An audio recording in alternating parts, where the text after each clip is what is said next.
எல்லாருக்கும் வணக்கங்க. ஒரு நல்ல ஒரு பொங்கல் நிகழ்ச்சியை நிறைவு செஞ்சுட்டு நம்ம இந்த இலக்கிய இரவை தொடங்குறோம். முதல்ல இந்த இலக்கிய இரவுல நிறைய கதைகள் அப்புறம் கவிதை கூட பத்தி கூட பேசுறாங்க. முதல்ல நான் ஒரு திருக்குறளோட இதை ஆரம்பிக்கிறேன். நான் அதாவது ஒருமையுள் ஆமை போல் ஐந்தடக்கல் ஆற்றின் எழுமையும் ஏமாப்பு உடைத்து. அதாவது அதுக்கு என்ன பொருள் அப்படின்னா, ஒரு இந்த பிறப்புல ஆமை போல ஐம்பொறிகளையும் அடக்கிய வல்லவனால் அவனுக்கு பல பிறப்பிலும் காப்பாகும் சிறப்புடையது. அதாவது இந்த ஒரு பிறப்புல அவன் ஆமை போல ஐம்பொறிகளையும் அடக்க வல்லவனாய் இருந்தால் அவனுக்கு 7 பிறப்பிலும் பாதுகாப்பு உண்டு அப்படின்னு சொல்றாருங்க. இது அடக்கமுடைமை அதிகாரத்துல 126 குறளா அமைஞ்சிருக்குங்க. இது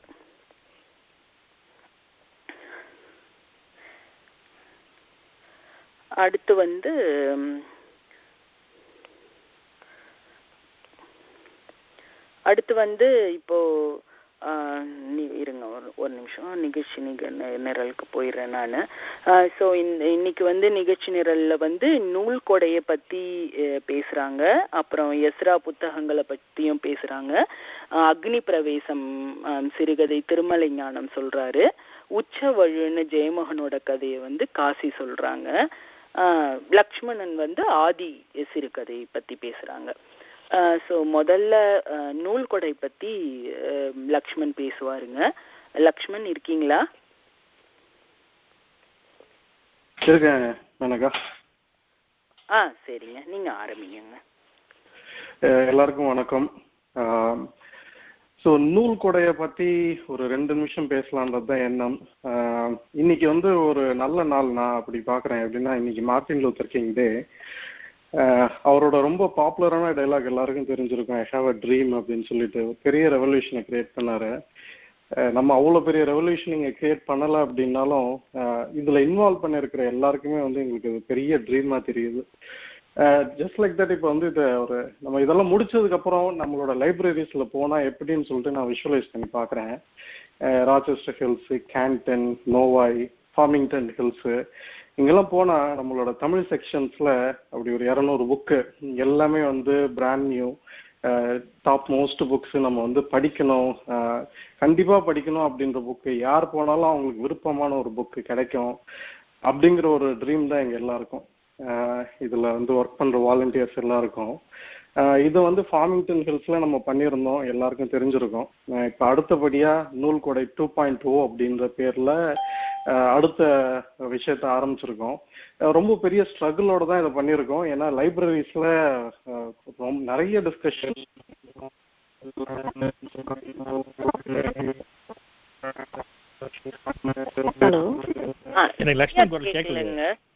சரியா கேட்கலைங்க. லக்ஷ்மண் உங்க குரல் கேட்கல. லக்ஷ்மண் இப்ப கேக்குதுங்களா? கேக்குது. அந்த பேக்ரவுண்ட் தான் நான் சொல்லிட்டு இருந்தேன். நம்ம இந்த நூல் கொடையை முடிக்கும் போது நமக்கு கிடைக்கிற சந்தோஷம் நிறைய அதிகமா இருக்கும். அதுதான் நம்மளோட ட்ரீமா இருக்கும் அப்படின்னு சொல்லிட்டு நான் மென்ஷன் பண்ணிக்கிட்டு இருந்தேன். சரியா கேட்டுச்சான்னு தெரியல. கடைசியா நான் சொல்லிட்டு இருந்தது, இந்த ஒரு லைப்ரரியிலையும் நாங்கள் அப்ரோச் பண்ணும்போது எங்களுக்கு நிறைய ஸ்ட்ரகிள் இருந்தது. அத்தனையும் மீறி அதுக்கு பர்மிஷன் வாங்கியிருக்கோம். ட்ராய், ஃபார்மிங்டன் ஹில்ஸ், நோவாய், கேன்டன் எல்லா இடத்துலையும். அதை முடிச்சிட்டோம் அப்படிங்கிற ஒரு நல்ல விஷயத்தினால அடுத்தது ஃபண்ட் ரைசிங் ஆரம்பித்தோம். ஃபண்ட் ரைசிங்கோட ஃபர்ஸ்ட் கட்டம் இந்த பொங்கல் விழாவில் ஃபண்ட் ரைசிங் ஆரம்பித்தோம். அதில் நமக்கு தேவையான ஃபண்ட்ஸ் கலெக்ட் பண்ணிடுவோம் அப்படின்ற ஒரு கான்ஃபிடன்ஸ் இருந்தது. பட் அட்லீஸ்ட் 1/3 பண்ணிட்டோம். இப்போ மீதி நம்ம பண்ணணும் அப்படின்ற ஒரு சுச்சுவேஷனில் இருக்கோம். இன்னைக்கு வரைக்கும் பார்த்தீங்கன்னா 116 பேர்கிட்ட இருந்து $2000 நம்ம கிடைச்சிருக்கு as of today. Maybe increase ஆயிருக்கும், இன்னும் கன்சால்டேட் பண்ணலை ஆஸ் ஆஃப் டுடே. இன்னும் நமக்கு பெண்டிங் 2500 வரைக்கும் நமக்கு தேவை. இந்த 4 லைப்ரரிக்கும் தேவையான புக்ஸ் நம்ம ஆர்டர் பண்ணுறதுக்கு. ஸோ அதுக்கு எல்லாரோட உதவியும் தேவை. உங்களால் முடிஞ்ச உதவியை நீங்கள் பண்ணணும். கொடுத்தவங்களுக்கு ரொம்ப நன்றி. இனிமேல் தான் நீங்கள் கொடுக்கணும் அப்படின்னா டீட்டெயில்ஸ் வந்து அனுப்பியிருக்கோம். ஸோ அதுக்கு வந்து நீங்கள் ட்ரான்ஸ்ஃபர் பண்ணீங்கன்னா நல்லாயிருக்கும். அது நாம் ட்ரான்ஸ்ஃபர் பண்ணுறது மட்டும் இல்லை, நம்ம ஃப்ரெண்ட்ஸுக்கும் ஃபார்வர்ட் பண்ணி வாங்கணும். இது பெரிய அமௌண்ட்டு துண்டு விடுது. அதனால் உங்களால் முடிஞ்ச அளவுக்கு ஃபார்வர்ட் பண்ணி விடுங்க மக்களுக்கெல்லாம். வணக்கங்க, பிரவீனா ஜாயின் பண்ணிருக்கேன். சிறப்பு. வணக்கம் பிரவீனா. வணக்கம்ங்க. சொல்லுங்க Ram. I have a dream வந்து ஆரம்பிச்சது வந்து ரொம்ப சூப்பரா இருந்துச்சு லக்ஷ்மண். ஆமா, நல்ல நாளா அமைஞ்சது. அது ஆக்சுவலா நான் ட்ரீமா தான் பாக்குறேன். இந்த லைப்ரரிஸ்க்கு நான் போகும்போது எனக்கு அத்தனை புக் இருக்குன்றது எனக்கு பெரிய ட்ரீமா தான் இருக்கு. இந்த லைப்ரரியில அத்தனை இருக்குன்றது. மூர்த்தி, நீங்க சொல்லணுமா மூர்த்தி? லக்ஷ்மண் எல்லாமே கவர் பண்ணிட்டாருங்க. கனவு மெய்ப்பட வேண்டும் சொல்லிடுங்க. ஆமா, நாங்க அதுக்காக அந்த நூல் கடையில போட்டுக்க அந்த புத்தகத்தோட பேரே வந்து மாபெரும் தமிழ் கனவு. ஸோ கனவு நிறைவேறும், கண்டிப்பா நிறைவேறும். என்ன நம்ம 2-3 நாள்ல கலெக்ட் பண்ணி முடிக்க வேண்டிய சிச்சுவேஷன் இருக்கும். அதனால கொஞ்சம் மக்களுக்கு ஃபார்வர்ட் பண்ணிட்டீங்கன்னா நல்லா இருக்கும். நானும் எல்லாருக்கும் தகவல் பரிமாறிட்டு இருக்கேன். குமரகுரு,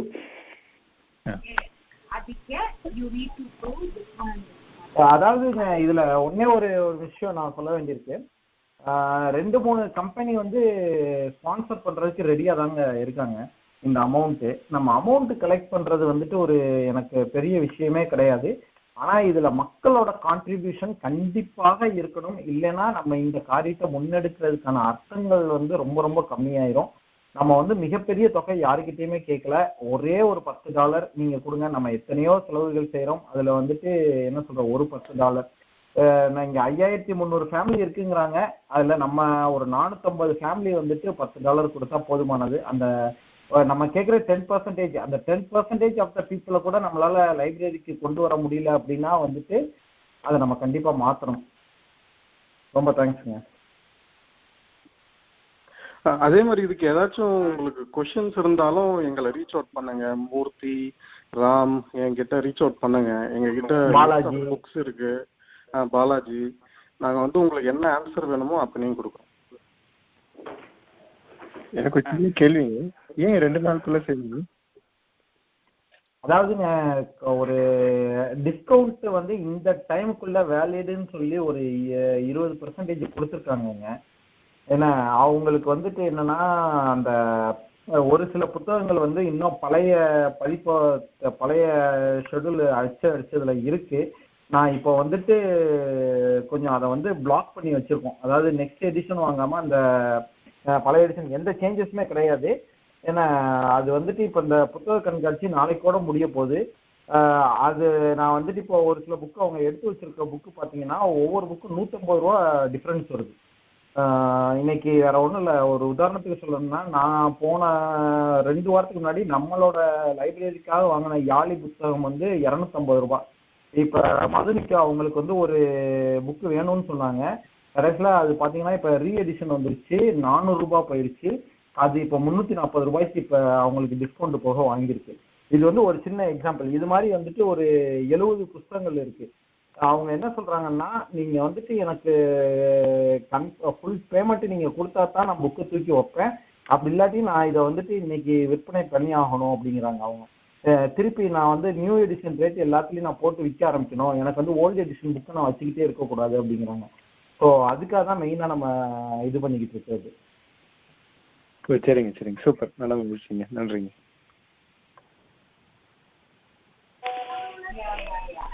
அடுத்து போயிடலாமா மேடங்க? போயிடலாம். சரிங்க, நம்ம அடுத்து போயிடலாமாங்க. அப்போ வேற ஏதாவது கருத்துகள் இருந்தா சொல்லுங்க, இல்லைன்னா நம்ம வந்து அடுத்த இதுக்கு போகலாம். சரி, கருத்துகள் இல்லைன்னு நினைக்கிறேன். அடுத்து வந்து மேனகா, இந்த புத்தக கொடைக்கு வந்து நம்ம தமிழ் சங்கத்துல வந்து ஒரு மாஸ் இமெயில் அவங்க மூலமா அனுப்ப முடியாதுங்களா? அதுக்கு கேட்க முடியாதுங்களா நம்மளால? கேட்கலாங்க கண்டிப்பா. இல்ல கண்டிப்பா கேட்கலாம், கேட்டிருந்தோம். அதுக்கு வந்து எப்படின்னா ஒரு $125 நம்ம கொடுத்து அந்த அனுப்பணும். ஆனா இப்ப பாத்தீங்கன்னா நம்மளோட தமிழ் சங்கத்துல இப்ப இருக்கிற உறுப்பினர்களா இருக்கட்டும், இதுக்கு முன்னாடி இருக்கிற தலைவர்களா இருக்கட்டும், நல்லா நம்மளுக்கு வந்து சப்போர்ட் பண்ணிக்கிட்டு தான் இருக்காங்க. ஏன்னா இதாவது என்ன சொல்றது, இப்ப வந்துட்டு நம்ம டொனேஷன் வாங்குறது ஒன்லி புக்ஸுக்கு மட்டும்தாங்க வாங்குறோம். ஏன்னா நம்ம ஒரு ப்ரொமோஷனுக்காக வந்து வாங்க வேண்டாம் அப்படிங்கிற மாதிரி இது என்ன சொல்றது, நம்மளால கண்டிப்பா ஒரு 450 ஃபேமிலி ரீச் பண்ணிட முடியுங்கிற ஒரு நம்பிக்கையில தாங்க பண்ணிக்கிட்டு இருக்கோம். இது வந்துட்டு ஒரு நம்மளுக்கு ஒரு டெஸ்ட் இதுதான். லைக் ஏன்னா டக்குன்னு நம்ம வந்துட்டு என்ன சொல்றது வெற்றியை பாத்திர முடியாது. ஏன்னா நம்ம எதுக்குமே செலவழிச்சு நம்ம ரொம்ப இது பண்ண வேண்டாம். எவ்வளவுக்கு எவ்வளவு செலவு கம்மியா நம்ம இந்த அளவுக்கு பண்ணி காமிக்கணும் அப்படிங்கிறதுக்காக தான் வந்துட்டு நிறைய முயற்சிகள். எல்லாருக்கிட்டையும் ஆதரவு இருக்கு. என்னைய பொறுத்த வரைக்கும் பாத்தீங்கன்னா இன்னும் மக்கள் வந்துட்டு இப்போ டொனேட் பண்றதுக்கு ரெடியா இருக்காங்க. ஆனா அந்த ஒரு நிமிஷம் அந்த சேஸ் பேல போய் அவங்க அந்த இமெயில் ஐடியோ ஃபோன் நம்பரையோ ஆட் பண்றதுக்கு கொஞ்சம் அப்படி இது பண்ணிக்கிட்டு இருக்காங்க, அவ்வளவுதான். மற்றபடி எல்லா சைட்ல இருந்தும் நம்மளுக்கான ஆதரவு வந்து இருக்குங்க. சரிங்க, எனக்கு தெரியாது அது நம்ம ஃபீஸ் கட்டணும்ன்றது எனக்கு தெரியாது, நான் கேட்டேன். நன்றி.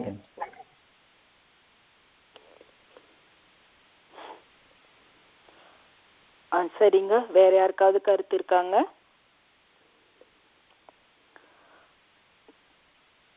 சரிங்க சரிங்க, நம்ம அடுத்த கதைக்கு போயிடலாம். அது அடுத்த கதை வந்து அக்னி பிரவேசம். நம்ம ஜெயகாந்தன் கதையை வந்து திருமலை ஞானம் வந்து சொல்ல போறாரு. திருமலை, நீங்க இருக்கீங்களாங்க? இருக்குங்க. திருமலை பத்தி முதல் முறையா வந்திருக்காரு. அறிமுகம் கொடுக்குறீங்களா? கொடுத்தா நல்லா இருக்கும். ரைட்டுங்க. என்னுடைய பெயர் திருமலை ஞானம். மிச்சிகன் மாகாணத்தில் ஏறக்குறைய 6 ஆண்டுகள் இங்கே இருக்கிறேன்.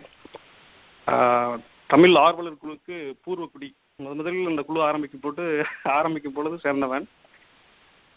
ஒவ்வொரு நாளும் இதை பற்றி கண்காணித்துக் கொண்டிருப்பவன் தான், ஒவ்வொரு பதிவும் படிப்பவன் தான். மிச்சிகன் மாகாணத்தில் தமிழ் சார்ந்த எந்த நிகழ்வுகளிலும் கலந்து கொள்ள விரும்புபவன், கலந்து கொண்டவன். இந்த அறிமுகமே போதும் என்று நினைக்கிறேன். பரவாயில்லைங்க, கொஞ்சம் லேட்டா வந்தாலும் லேட்டா நீங்க இலக்கியரவுக்கு வந்தாலும் நீங்க குழுவுல ரொம்ப நாளா இருக்கீங்கிறதுல ரொம்ப மகிழ்ச்சிங்க. நீங்க ஆரம்பிங்க உங்க கதைய. Okay sir. அதாவது அக்னி பிரவேசம் நம்முடைய தமிழ் இலக்கிய உலகில் எத்தனையோ எழுத்தாளர்கள் இருந்தாலும் கூட மறுக்க முடியாத ஆளுமைதான் ஐயா ஜெயகாந்தன் அவர்கள். எத்தனை எழுத்தாளர்கள் வந்தாலும் அந்த எழுத்தாளர்களில் அவருடைய தாக்கத்தை நாம் பார்க்கலாம். அப்படிப்பட்ட பேராளுமை மிக்க ஐயா ஜெயகாந்தன் எழுதிய பல சிறுகதைகளில் ஒன்றுதான் இந்த அக்னி பிரவேசம். அக்னி பிரவேசம் என்ற ஒரு நாவலை, ஒரு சிறுகதையை நான் இன்று பேச தேர்ந்தெடுத்ததற்கு காரணம், அது பிரச்சுரமாகும் பொழுது 1970களில் அது பிரச்சுரமாகும் பொழுது மிகப்பெரிய சர்ச்சையை கிளப்பியது. ஒரு 6-7 ஆண்டுகளுக்கு முன்பு மாதுருபாகன் என்ற ஒரு நாவல் ஐயா பெருமாள் முருகனால் எழுதப்பட்டு பிரச்சுரமானது. அந்த நாவல் பெரும் சர்ச்சையை கிளப்பியது. அந்த சர்ச்சைக்கு பன்மடங்கு வித்தியாசம் கொண்டதுதான் இந்த சாதாரண சிறுகதை. அதாவது நாவல், இது ஒரு சிறுகதை. அவ்வளவு சர்ச்சை எழுந்ததுக்கு காரணம் என்ன, அப்படி என்னதான் இந்த கதையில் இருக்கிறது என்பதை ஒரு சில வார்த்தைகளும் உங்களுடன் பகிர்ந்து கொள்ள விரும்புகிறேன். அக்னி பிரவேசம் இந்த சிறுகதையை ஆரம்பிக்கும் பொழுதே ஐயா ஜெயகாந்தன் அவருக்கே உரிய அந்த மொழிநடையில் ஆரம்பித்தார். அதாவது விட்டு விட்டு மழை பெய்து கொண்டிருந்தது. அங்கு ஒரு மகளிர் கல்லூரி இருந்தது. மாலை நேர கல்லூரி முடித்து மகளிர் பேருந்து நிலையத்திற்கு சென்று தங்களுடைய வீட்டிற்கு செல்வதற்காக காத்திருந்தார்கள். அப்பொழுது ஒரு பேருந்து வந்தது. அங்கிருந்த பெருங்கூட்டத்தில் பாதி ஒரு பேருந்தில் ஏறி பயணிக்க முற்பட்டது. சிறிது நேரம் கழித்து இன்னொரு பேருந்து வந்தது. கூட்டம் படிப்படியாக குறைந்தது. இப்படியே குறைந்து கொண்டு வரும் பொழுது ஒரு சிறு கூட்டம் அந்த பேருந்து நிலையத்தின் மரத்தடியில் நின்று கொண்டிருந்தது. அப்பொழுது ஒரு சைக்கிள் ரிக்ஷாக்காரன் மலைக்கோட்டம் நின்று கொண்டு வந்து கொண்டிருந்தான். அது நம்ம ஊருக்கே உரிய ஒரு பாணியில் நட்டநடு ரோடில் ஒரு மாடு குறுக்காக வந்தது. அந்த மாட்டை திட்டிக் கொண்டே ஒதுங்கி சென்றான். அதை பார்த்து அங்கிருந்த கூட்டம், அந்த பேருந்து நிறுத்தத்தில் இருந்த மகளிர் கூட்டம் வாய்க்கொட்டி சிரித்தது. சிரிப்பு, மலை என்று ஒரே ஆரவாரமாக அந்த இடம் இருந்தது என்று சிறுகதையில் குறிப்பிடுவார். சிறிது நேரம் கழித்து இன்னொரு பேருந்து வந்தது. கூட்டம் முழுவதுமாக குறைந்தது. இறுதியாக 2 பேர் மட்டும் அந்த பேருந்து நிலையத்தில் நின்றார்கள். 2 மாணவிகளில் ஒருவர் திடகார்த்தியமானவர், திறமையானவரும் கூட. இன்னொருவர் பார்ப்பதற்கே எளிமையானவர், மெல்லிய தேகத்தை கொண்டவர்.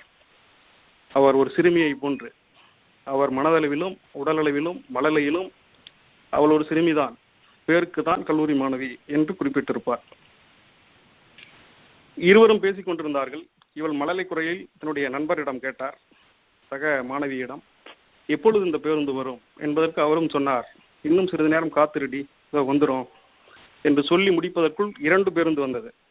2 பேருந்து வரும் பொழுது இருவரும் மிக ஆனந்தமாக ஓடினார்கள். இது நம் ஊருக்கு செல்லும் பேருந்து தான் என்று ஏறும் பொழுது முதலில் வந்த பேருந்தில் அவருடைய அந்த சிறுமியின் நண்பர் திடகார்த்தியமானவர் ஏறிவிட்டார். அந்த பேருந்தில் ஏறிவிட்டார். பின்னாடி இருந்த பேருந்தில் ஏற முற்படும் பொழுது போய் பார்த்தால் அந்த பேருந்து எண் வேறு. அது இவருடைய வீட்டிற்கு செல்லும் பேருந்தும் அல்ல. உடனே மனமுடிந்து போய் வந்து மரத்தடியில் நிற்கிறார். அனைவரும் சென்று விட்ட பிறகு, நேரம் 5 மணியை கடந்து விட்ட பிறகு, இவருடன் அந்த மாடும் இருவர்தான் அந்த பேருந்து நிலையத்தில் நிற்கிறார்கள். அடைமழை பெய்து கொண்டிருக்கிறது. மழையின் வேகம் தீவிரமாகும் பொழுது இவர் நினைக்கிறார், மீண்டும் கல்லூரிக்கு சென்று விடலாம், இனியும் இங்கு நிற்பது பாதுகாப்பு இல்லை என்று கருதி சாலையை கடக்க முற்படும் பொழுது அங்கு ஒரு ஆடம்பர கார் குறுக்காக வருகிறது. இவளை பார்த்ததும் அந்த கார் இவளை சுற்றி வட்டமிடுகிறது. அந்த காரில் இருந்த இளைஞன் கதவை திறந்து உள்ளே ஏறுங்கள், நான் உங்கள் வீட்டில் விட்டு விடுகிறேன் என்று சொல்கிறார். அப்படி சொல்லும் பொழுது முன்பின் தெரியாதவன், முகபாவனை அறியாதவன், எனவே இவனுடன் நான் எப்படி செல்வது என்று அவர் தயங்கி அப்படியே நிற்கிறாள். இருந்தாலும் கூட அவன் சிரித்த ஒரு அப்பாவி சிரிப்பு. அவனாக வந்து கதவை திறந்து கேட்கும் பொழுது வேறு வழியின்றி இவளும் அந்த காரில் ஏறுகிறாள். கார் பயணிக்கிறது. இவளுடைய பின்னணியை பற்றி கூறும் பொழுது ஐயா ஜெயகாந்தன் மிக அருமையாக குறிப்பிடுவார். எளிய அரும்பாகி விலையுறந்த பொருட்களின் எழிலாக மலர்ந்த மல்லிகை மொட்டு என்று குறிப்பிடுவார். அப்படிப்பட்ட சாதாரண பின்னணியை கொண்டவள் ஆடம்பர காரில் ஏறும் பொழுது இயல்பாகவே எளிய பின்னணி கொண்டவர்களுக்கு வருகின்ற கற்பனை எல்லாம் அந்த காரில் வருகிறது. எனவே கற்பனை குதிரையை பறக்க விடுகிறாள். உள்ளே இருக்கின்ற அந்த ஒலி அமைப்பு, உள்ளே இருக்கின்ற அந்த ரேடியோவின் சத்தம், இவற்றையெல்லாம் பிரமிப்பாக பார்க்கிறாள். அந்த மேசையின் வடிவமைப்பை பார்த்து வியக்கிறாள். மலையில் நனைந்தவள் உள்ளே சென்றவுடன் தலையிலிருந்து மழை நீர் கொட்டுகிறது. உடனே அவன் கையில் இருந்த கைக்குட்டையை கொடுக்கிறான். கைக்குட்டையை துடைத்து கொண்டு கையில் வைத்திருந்த புத்தகத்தையும் டிஃபன் பாக்ஸையும் மேசைக்கு அந்த இருக்கையின் மேல் வைத்துவிட்டு முன்பாக பார்க்கிறாள். கார் மிக வேகமாக பயணிக்கிறது. கார் பயணிக்கும் பொழுது கடைத்தெருவை தாண்டி அங்கிருந்த பூங்காக்கள், வளாகங்கள் இவையெல்லாம் தாண்டி வழக்கமாக இவளுடைய வீட்டுக்கு செல்லும் வழிக்கு செல்லாமல் வேறொரு திசையில் பயணிக்கிறது. அப்பொழுது இவர் கேட்கிறான், கார் எங்கே செல்கிறது என்று. அவனும் இயல்பாக ஆங்கிலத்தில் அவன் சொல்கிறான், சும்மா ஒரு டிரைவ் தான், அப்படி போயிட்டு வரலாம் என்று இயல்பான மொழியில் சொல்கிறான். இவளுக்கு உற்சாகமாகவும் இருந்தது காரில் வரும் பொழுது. இப்பொழுது சற்று பீதி கிளம்புகிறது.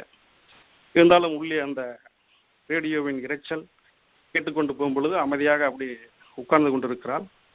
அப்பொழுது அவனாக பேச்சு கொடுக்கிறான். இவள் பேச்சு கொடுக்க முற்படவில்லை. இவளுக்குள் ஒரு சந்தேகம், ஒரு வெக்கம். அவனாக எப்படி இருக்கிறது பாடல் என்று கேட்கும் பொழுது இவளும் ஆங்கிலத்தில் பதில் சொல்கிறான். அவன் ஆங்கிலத்தில் கேட்கும் பொழுது இட்ஸ் வெரி நைஸ் என்று சொல்கிறாள். கார் அப்படியே சென்று கொண்டிருக்கிறது. ஒரு பாலைவனத்தை தாண்டி ஒரு அடர்ந்த காட்டினிலே போகும் பொழுது இவளுக்கு ஒரு சந்தேகம். இவளுக்குள்ளே கேள்வி கேட்டுக்கொள்கிறாள், நாம் தெரியாத ஏறிவிட்டோமா, இவனை நம்பி ஏறிவிட்டோமா, இவன் செல்கிற பாதையே சரியில்லையே, வீட்டுக்கு போகும் நேரமாயிற்றே, வீட்டிலே நம்மை தேடுவார்களே என்றெல்லாம் முணுகும் பொழுது அவன் புரிந்து கொண்டு சிரிக்கிறான். காரை நிறுத்தும் பொழுது அந்த அடர்ந்த காட்டில் சுற்றி அடைமழை பெய்து கொண்டிருக்கிறது. கதவை திறக்கும் பொழுது இவள் எங்கே போகிறாய் என்று இவர் கேட்கிறாள். கேட்கும் பொழுது ஒண்ணுமில்லை என்று வெளியே சொல்லிவிட்டு இவள் பின்புறத்த இருக்கையில் இருக்கிறாள். இவன் ஓட்டுநருக்கு இருந்து இறங்கி கதவை திறந்து இவள் அருகிலே வருகிறான்.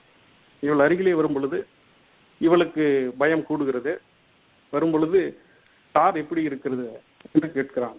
இதற்கு முன்பு பாடல் இப்படி இருக்கிறது என்று கேட்டவன் இப்பொழுது கார் இப்படி இருக்கிறது என்று கேட்கிறான். இவளும் இந்த கதவை திறந்து இங்கே இறங்கிவிட்டாலும் நாம் எப்படி போவது, வேறு வழி இல்லையே என்று சொல்லி இவனுக்கு பதிலாக கார் நன்றாகவே இருக்கிறது என்று சொல்கிறாள்.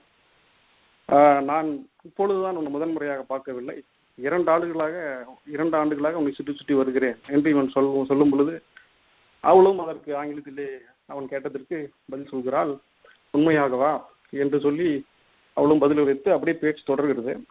பேச்சு தொடர்ந்த வாக்கில் அப்படியே அடுத்த கேள்வியை கேட்கிறான், என்னை உனக்கு பிடிக்கிறதா, என்னை பிடித்திருக்கிறதா என்று. இவள் முற்றிலும் நிலைகுலந்து போகிறாள். தள்ளி உட்கார ஆரம்பிக்கிறாள். கதவின் அருகே செல்கிறாள். கதவின் அருகே செல்லும் பொழுது இவனுக்கும் ஒரு கௌரவ பிரச்சனை, இனியும் அவள் பக்கம் செல்ல வேண்டாம் என்று சொல்லி இவனும் கூட சற்று நகர்கிறான். நகரும் பொழுது இவனுக்குள்ள ஒரு அவல புத்தி, மீண்டும் நான் இவளை விடக்கூடாது என்று சொல்லி அருகிலே சென்று அவளிடம் தவறாக நடக்க முற்படும் பொழுது அவளும் இவனை தள்ளிவிட்டு கழுத்தை இருக்க தள்ளுகிறாள். உடனே அவன் கதவை திறந்து முன் இருக்கைக்கு வந்து விடுகிறான். அவனுடைய ஓட்டுநர் இருக்கைக்கு வந்துவிட்டு கோபத்திலே புகைப்பிடிக்க ஆரம்பிக்கிறான். இவள் பின்னாடி இருந்து அவனை பார்த்து கொண்டிருக்கிறாள். இப்படிப்பட்டவனோடு நம்ம வந்து விட்டோமே, பேசும்பொழுது என்னவோ என்று நினைத்தோம், அப்பாவே இருந்தால் ஒன்று வந்து விட்டோமே என்று சொல்லி அவளுக்குள் அழுது கொள்கிறாள். இவனும் நாம் தெரியாம இவ்வளவு கூட்டு வந்துட்டோமே என்ற மாதிரி, உன்னோடலாம் நான் வந்தேன் பாரு, நீ எல்லாம் பேருக்கு தான் காலேஜ் படிக்கிற, நீ எல்லாம் பாவம், நீ எல்லாம் படிக்கிற காலேஜ் இப்படிதான் இருக்கிறாங்களா எல்லாரும், இது போன்ற சாதாரண மொழிகளில் அவளை பேசி காரை மிக விரைவாக வந்த பாதையை நோக்கி ஓட்டுகிறான். கார் வருகிறது. கார் அவளுடைய வீட்டுக்கு போற வழியில் பயணிக்கிறது. அவள் வீட்டிற்கு அருகே வரும் பொழுது இவனுக்கு அவளுடைய வீடு எங்க இருக்கிறது என்று தெரியாது, தெரு தெரியும். எனவே மிக மெதுவாக காரை ஓட்டுகிறான். இதுதான் எங்கள் வீடு என்று அவள் சொன்னால் இறக்கி விட்டு விடலாம் என்ற ஒரு எண்ணத்தில். ஆனால் அது கூட அவள் சொல்லவில்லை என்று புரிந்து கொண்டு அவனாகவே ஒரு இடத்தில் காரை நிறுத்தி ஓடி வந்து கதவை திறந்து, இங்கே இறங்கிக் கொள்ளுங்கள், இறங்கி வீட்டுக்கு செல்லுங்கள் என்று அவன் சொல்லும் பொழுது அவள் இறங்கும் பொழுது அவள் உடல் பாகவை பார்க்கும் பொழுது அவனே தன்னுடைய குற்ற உணர்ச்சியை நினைத்து மனமுருந்தி அள்ள ஆரம்பிக்கிறான். இவளோட நம் தகாத உறவில் ஈடுபட ஆரம்பித்தோம் என்று. அவளும் வீட்டிற்கு செல்கிறாள். வீட்டிற்கு செல்லும் பொழுது அவள் வீட்டிலே இருந்த அறிக்கைகளுக்கு அணைந்திருந்தது. அவளுடைய தாயார் அதற்கு எண்ணெய் ஊற்றி அந்த விளக்கை ஏற்றுகிறார். விளக்கை ஏற்றி கடிகாரத்தை பார்க்கும் பொழுது இரவு 7:30 மணி. இரவு 7:30 மணி. இவள் இன்னும் வரவில்லையே, கல்லூரியிலே இருந்து என்று சொல்லி திரும்பி பார்க்கும் பொழுது படியிலே இவள் ஏறும் சத்தம் கேட்கிறது. இவளும் உள்ளே நுழைகிறாள். உள்ளே நுழைந்தவுடன் ஓடோடி போய் தன்னுடைய தாயை அரவணைத்து தன்னுடைய வேதனையை வெளிப்படுத்துகிறாள். அவளும் கட்டியானது, என்ன ஆனது, ஏதானது, முகம் ஏன் இப்படி இருக்கிறது, ஏன் இப்படி அலங்கோலமாக இருக்கிறாய் என்று சொல்லும் பொழுது இவளும் தாயிடம் யதார்த்தமாக காதோரம் சென்று நடந்ததை சொல்கிறாள். உடனே தாய் இவளை தள்ளிவிட்டு, ஐயா ஜெயகாந்தன் அங்கே குறிப்பிடுவார், ஒரு நேசப்பெண்ணை கொன்று தள்ளிவிடுவாள், நேசப்பெண்ணை கொன்று தள்ளிவிட்டு விட்டு திருந்து விட்டாள் தாய். உடனே இப்படி தள்ளிவிட்ட உடனே அவள் சொல்லுவாள், அம்மா இப்படியெல்லாம் என்னை தள்ளிவிடாதே என்று சொல்லி நடந்த அடர்த்தியும் தெளிவாக, நான் மழை பெய்து கொண்டிருந்தது, பேருந்து நிறுத்திட்டு இருந்தேன், கார் வந்தது, ஏறினேன், சென்றேன், இதுதான் நடந்தது என்று சொல்லும் பொழுது, சொல்லிக் கொண்டிருக்கும் பொழுதே அவள் தாய் ஓங்கி அறைந்ததில் சுருண்டு கீழே விழுந்து விடுகிறாள். இதையறிந்த பக்கத்து விட்டமா ஓடோடி வருகிறார். என்ன நடந்தது, ஏது நடந்தது எனும் பொழுது நம்முடைய தாய்மார்களுக்கு உரிய பாணியில் இவள் மறைத்து சொல்கிறாள். அடைமழை பெய்து கொண்டிருக்கிறது, இதில் நனைந்து வந்திருக்கிறாள், நாம் காசை கொடுத்து படிக்க வைக்கிறோம், இதுபோல் நனைந்து நாளைக்கு உடம்பு சரியில்லாம ஆயிட்டா இவ எப்படி பரீட்சை எழுதுவா என்ற மாதிரி அவர் அங்கு பதிவு செய்கிறார். உடனே அந்த அம்மாவும் இதற்கு போய் ஏன் அடிக்கிறாய் என்று சொல்லிவிட்டு சென்று விடுகிறார். அதன் பிறகு மீண்டும் அடிக்க ஆரம்பிக்கிறாள். அப்பொழுது வீட்டில் அடுப்பு எரிந்து கொண்டிருக்கிறது. இந்த அம்மா நினைக்கிறாள், அந்த தீக்குள்ளியை தீர்த்து விடலாமா என்று.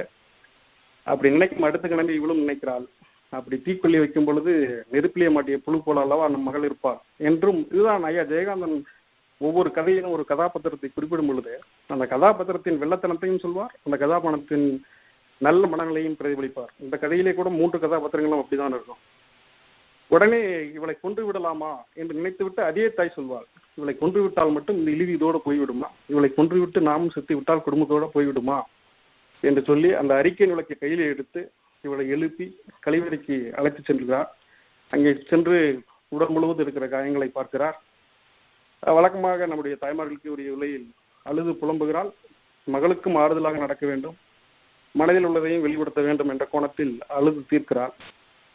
இது ஊருக்கு தெரிந்தால் என்ன ஆகும், குடும்பத்தோண்டு நாமெல்லாம் சாக வேண்டியதுதான் என்று சொல்லி அடுத்த கணமே எந்த வீட்டில் தான் அது மாதிரிலாம் நடக்கல, யார் தான் அங்கே சரியா இருக்காங்க, என் குழந்தைக்கு மட்டும்தான் அது மாதிரி நடந்திருக்கா என்று பதிலை கேள்வியும் கேட்டுக்கொள்கிறார், பதிலும் இவரே சொல்லிக் கொள்கிறார். அவரை உட்கார வைத்து தலைக்கு இசைக்காய் எடுத்து குளிக்க வைக்கிறார். குளிக்க வைத்து விட்டு எழுப்பி நிறுத்தி அப்பொழுது சொல்கிறார், உண்மையில் இந்த களங்கமெல்லாம் சென்று விட்டது, நான் ஊற்றியது நீர் அல்ல நெருப்பு, நீ இனிமேல் பளிங்கு போல் மின்னுவாய், இந்த கரையெல்லாம் போய்விட்டது, நீ யாருக்கும் பயிராதே, எந்த வீட்டில் தான் தப்பு நடக்கவில்லை என்று சொல்லிவிட்டு 2 மேற்கோளை காட்டுவார். வாழை ஆடினாலும் வாழைக்குத்தான் ஆபத்து, முள் ஆடினாலும் வாழைக்குத்தான் ஆபத்து. அதாவது வாழை மரமும் ஒரு முள் மரமும் அருகிலே இருந்தால் காற்றிலே வாழை இலை ஆடினாலும் கிழிவது வாழை இலை தான், காற்றிலே முள் இலையை வாழை இலை மீது மோதினாலும் கிழிவது வாழை இலை தான் என்று சொல்லிவிட்டு, எனவே நாம் தான் கொஞ்சம் சுதாரிப்பாக இருக்க வேண்டும் என்று சொல்லி மகளுக்கு அறிவுரையும் சொல்லிவிட்டு அப்படியே பூஜையறையில் அழைத்து சென்று அந்த சாமியிடம் மண்டாடும் பொழுது கூட சொல்லுவார், இந்த சாமி கூட தான் இருக்கிறது, எல்லோரும் தான் கும்பிடுகிறார்கள், நல்லவனும் வரான் கெட்டவனும் தான் வரான், எல்லாருக்கும் தான் அந்த சாமி பண்ணுது, அதனால உன் மனசுல ஒன்றும் வச்சுக்காக, உன் மேல எந்த கரையும் இல்லை என்று சொல்லி தன்னுடைய மகளை எந்த அளவுக்கு தேற்ற முடியுமோ தேற்றுகிறார். அப்படி தேற்றிவிட்டு இன்னொரு மேற்கோளையும் காட்டுகிறாள்.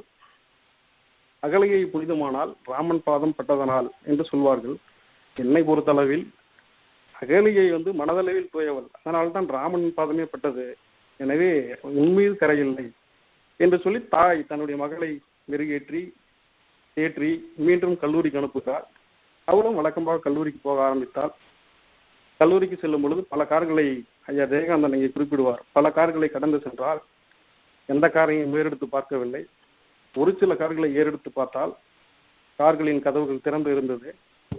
திறந்த கார்களின் அருகே போகும் பொழுது எப்படி செல்ல வேண்டும் என்பதை புரிந்து கொண்டு நடந்தாள் என்று இந்த கதையை முடிப்பார். இந்த கதை இதுதான் இந்த கதையோட உட்கருத்து. இது ஏன் சர்ச்சையை கிளப்பியது, இதுக்கு ஏன் ஆனந்த விகடன் தன்னுடைய ஐயா ஜெயகாந்தனுடைய சிறுகதைகள் அனைத்தும் ஆனந்த விகடனில் தொடர்ச்சியாக பிரச்சுரமானது, அதற்கு ஏன் ஆனந்த விகடனே நான் தவறாக பிரச்சுரித்து விட்டேன் என்று மன்னிப்பு கேட்கும் சூழலுக்கு ஆளானது என்றால், அன்றைக்கு இருந்த சூழல், அன்றைக்கு இருந்த 1970 ஆண்டு 6-7 ஆண்டுகளுக்கு முன்பு வந்த நாவலே இன்றைக்கு சர்ச்சைக்குரிய போது அன்றைய கால சூழல் எப்படி இருந்திருக்கும், அன்றைக்கு இருந்தவர்கள்லாம் எப்படி இது போன்ற ஒரு கதையை எழுதலாம், அது எப்படி ஒரு பெண் ஒரு பையனோட போயிட்டு திரும்பவும் அவள் கல்லூரிக்கு போவா, இயல்பா இருப்பா, இப்படி இருக்கலாம்ன்ற மாதிரி ஒரு சர்ச்சையை கிளப்பினாங்க. ஸோ இப்படி எல்லாம் போகலாம் வரலாம், என்ன இவன் மேல எந்த தப்பும் இல்லைன்றதான் ஜெயகாந்தனோட கருத்து. இவ என்ன பண்ணான், இப்போ யதார்த்தமா போனா தவறு செய்தவன் அவன், அதனால இவளையில் தண்டனை அனுப்பி வேண்டும், அதனால் வழக்கம் போல இவளும் கல்லூரிக்கு செல்லலாம் என்று தேற்றி அனுப்பும் தாய். இவை இந்த 3 கதாபாத்திரத்தை ஒத்தி எழுதியதுதான் இந்த கதை. இந்த கதையை தான் உங்களோடு பகிர்ந்து கொள்ளலாம் என்ற விருப்பம், அதனால தான் பகிர்ந்தேன். அது மட்டும் இல்லாத இது பெண்ணியம் சார்ந்த ஒரு கதை. இது ஏறக்குறைய பிரச்சுரமாகி ஏறக்குறைய 50 ஆண்டுகள் ஆகிறது. மற்றபடி இந்த கதையில் ஏதோ உள்நோக்கம் இல்லை. ஏதாவது கேள்வி என்றால் கேட்கலாம். சூப்பருங்க, நன்றிங்க, ரொம்ப அருமையா சொல்லிட்டீங்கங்க. நான் இந்த கதையை பவாச்சல்லதுரை சொல்லி நான் கேள்விப்பட்டிருக்கேன். அவர் ஒரு வேற கோணத்துல சொன்னாரு. நான் இதை படிச்சிருக்கேன். நான் படிச்சப்ப இவ்வளோ உள்வாங்கினான்னு தெரியல. ஆனா ரொம்ப அற்புதமா சொன்னீங்க. ரொம்ப நன்றிங்க. வேற யாருக்காவது கருத்து இருக்காங்க? அது சில நேரங்களில் சில மனிதர்கள்னு வந்துச்சுங்க. அது வேறங்க. அது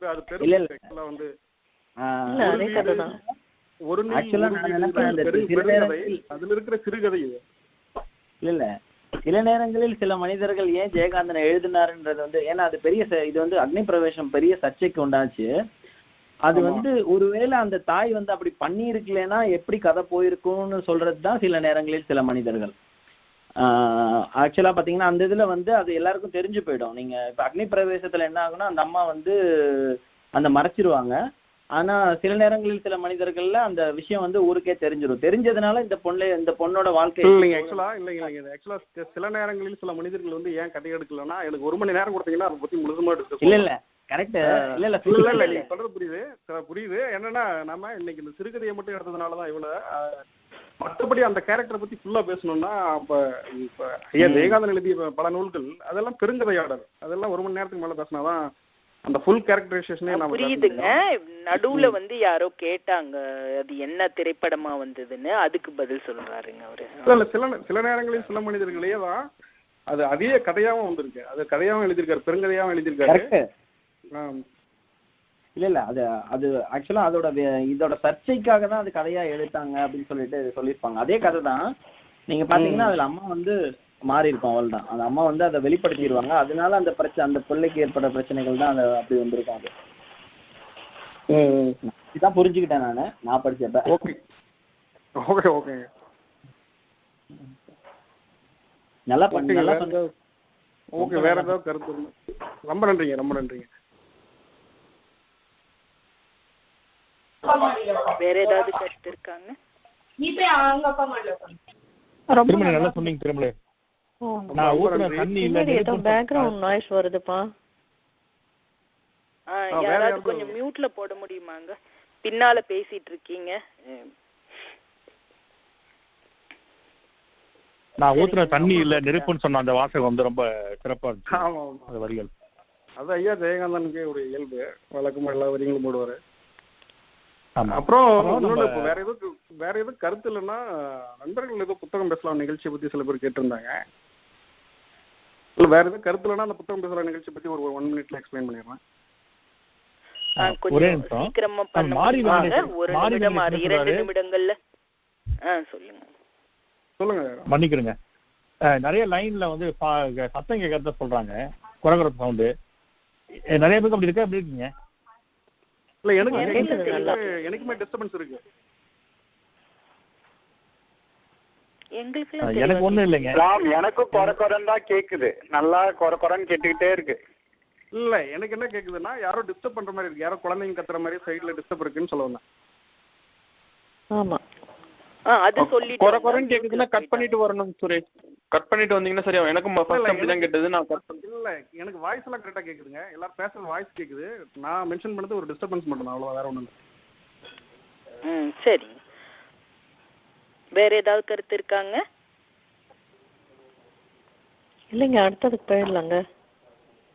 சரிங்க. திருமலை நீங்க வேணா ஒரு நிமிடம் 2 நிமிடத்துல முடிச்சுக்க முடியும்னா சொல்லுங்க. இல்ல 1 மினிட் ஆக்சுவலா வந்து வேற ஒண்ணும் இல்லைங்க. அந்த புத்தகம் பேசுற நிகழ்ச்சி பத்தி சில நண்பர்கள் கேட்டதுனாலதான், வேற ஒண்ணும் இல்ல. அது ஏறக்குறைய ஒரு 2 ஆண்டுகளுக்கு முன்பு வந்து இப்படியே ஒத்த கருத்துடைய நண்பர்கள் வந்து இனிமேல ஒரு புத்தகம் பேசலாம், மாதாந்திரத்துல ஒவ்வொரு மாசத்துலயும் ஒரு புத்தகத்தை பத்தி பேசலாம், ஒரு கருத்து பரிமாற்றமா இருக்கும் சொல்லிட்டு ஆரம்பிச்சதுதான். அப்படியே பெட்னாவில் மீட் பண்ணும்போது மற்ற மாகாணத்தில் இருக்கிற நண்பர்களும் நண்பர்களாகும் பொழுது அப்படியே ஒரு படிப்பு வட்டமா மாத்தி நிறைய முற்போக்கான தலைவர்கள், முற்போக்கு எழுத்தாளர்கள், நிறைய நாவல்கள் இதை பத்தி எல்லாம் டிஸ்கஸ் பண்றதுக்கு ஒரு வாய்ப்பா வந்து ஒரு மாசமா நடந்துட்டு இருக்கு. 2 ஆண்டுகளா பண்ணிட்டு இருக்கோம். அதுல ஒவ்வொரு மாசம் பண்ணும்போது 2 ஆண்டுகள்ல வந்து எல்லா மாகாணத்திலயும் இருக்கிற பேசும்போது எனக்கே வந்து ஒரு 2-3 தடவை தான் அதில் வாய்ப்பு கிடைச்சது. ஒவ்வொரு மாசத்துல பேசும்போது ஒரு சமூகம்ன்ற ஒரு தலைப்புல நான் பேசும்போது ஒரு தடவை ஒரு 300 பக்கங்களுக்கு மேல கொண்ட ஒரு புத்தகம். அது வந்து யார் தீண்டப்படாத, இந்த சமூகத்துல வந்து தீண்டப்படாதன்னு ஒரு சமூகம் இருக்கு, யார் தீண்டப்படாதீர்கள் அவர்கள் எவ்வாறு தீண்டப்படாதவர் ஆயினர் என்ற ஒரு ஆர்டிக்கல். அதை பத்தி ஒரு புத்தகம் ஒரு தடவை பேசியிருக்கேன், 1 hour டாக் அது. அதுக்கப்புறம் வந்து கலப்பிரர் ஆட்சியில் தமிழகம், வழக்கமா கலப்பிரர் ஆட்சி வந்து ஒரு இருண்ட காலம், அவன் காலத்துலலாம் சரியான இலக்கியங்கள் வரல அப்படிலாம் வந்து சொல்றது உண்டு. அதை பத்தி ஒரு புத்தகமும் பேசியிருக்கோம். இப்போ அடுத்து வந்து இப்படி குளோபலா இருக்கிறதுனால நம்மளுக்கு நிறைய பேருக்கு வாய்ப்பு கிடைக்கிறதுனாலே மிச்சிகன்ல தொடர்புடைய நண்பர்கள் வந்து மார்ச் 1 வாரத்துல இருந்து பேசலாம், நாமவே நடத்தினா நிறைய பேருக்கு வாய்ப்பு வரும், ஒரு வருஷத்துலயே வந்து நம்ம 2-3 புத்தகங்களை பேசுற ஒரு வாய்ப்பு வரும் என்ற ஒரு ஐடியாவில் வந்து மார்ச்ல இருந்து மீண்டும் தொடங்கலாம்னு இருக்கோம். இதுதான் புத்தகம் பேசலாம் நிகழ்ச்சிங்க.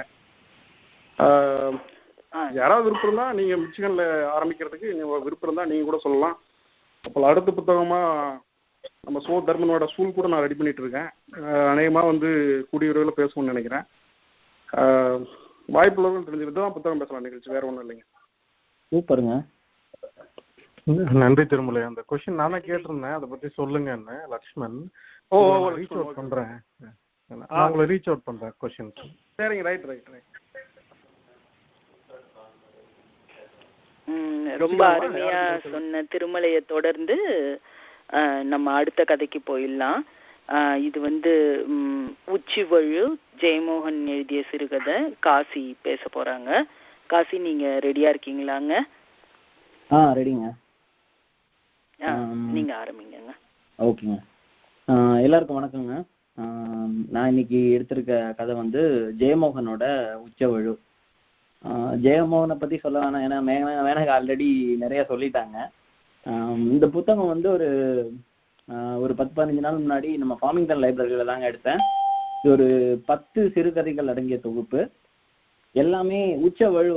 அது பாத்தீங்கன்னா இந்த புக்கை படிச்சு கடந்து போக முடியாது நம்ம அவ்வளவு சீக்கிரமா. ஒரு கனத்த இதயத்தோட தான் நீங்க ஒன்னொன்னுக்கும் கடந்து போகணும். அப்படிப்பட்ட கதைகள் தான் எல்லாமே. அதுல இருந்து நான் ஒரே ஒரு கதை மட்டும் எடுத்துக்கிறேன். அதுவுமே வந்து இத கதையா சொல்ல முடியாது, இருந்தாலும் ட்ரை பண்றேன். ஏன்னா இது வந்து இது ஜஸ்ட் அ ஃபீலிங். இது எங்க ஆரம்பிக்கும் எங்க முடியும்லாம் கிடையாது. இந்த கதையோட கரு பாத்தீங்கன்னா ஒரு மரணத்தை தேடி ஓடிட்டு இருக்க ஒரு மனுஷனோட கடைசி நிமிடங்கள். இவனுக்கு இதுல வந்து இந்த கதையில வந்து இவன் யாரு, எங்க இருந்து வரான், இவன் எதுக்கு சாக போறான், அந்த மாதிரி எந்த டீட்டெயிலுமே இருக்காது. என்ன ரீசன், இவன் யாரு, அப்படி எந்த டீட்டெயிலுமே இருக்காது. ஸோ இந்த கதையை வந்து நீங்க வந்து கதையா பார்க்க முடியாது. இது ஒரு ஃபீலிங்கா மட்டும்தான் எடுத்துட்டு படிக்க முடியும். இது நான் படிச்சதுல நான் உணர்ந்தது. அதே மாதிரி இந்த கதை எங்க ஆரம்பிக்குதுன்னா, அவரு ஜெயமோகன் இவங்க இந்த எழுத்தாளர்களுக்கே உண்டான ஒரு பெரிய பாணி என்னன்னு பாத்தீங்கன்னா, நம்மள அந்த இடத்துக்கே கூட்டு போயிடுவாங்க அவங்க. ஒரு இடமா இருக்கட்டும், ஒரு டீ கடையா இருக்கட்டும். ஒரு டீ கடையை பத்தி சொல்லும் போது எப்படி சொல்லுவாருன்னா, நம்ம ஊர்ல எல்லாம் இருக்கும் இல்லையா அந்த டீ கடை. அந்த டீ கடை பாத்தீங்கன்னா இப்படி ஒரு கூரை கடையா இருக்கும், ஒரே புகமண்டலமா இருக்கும். அங்க ஒரு குண்டு பல்பு எரிஞ்சிட்டு இருக்கும் மஞ்சள் கலர்ல.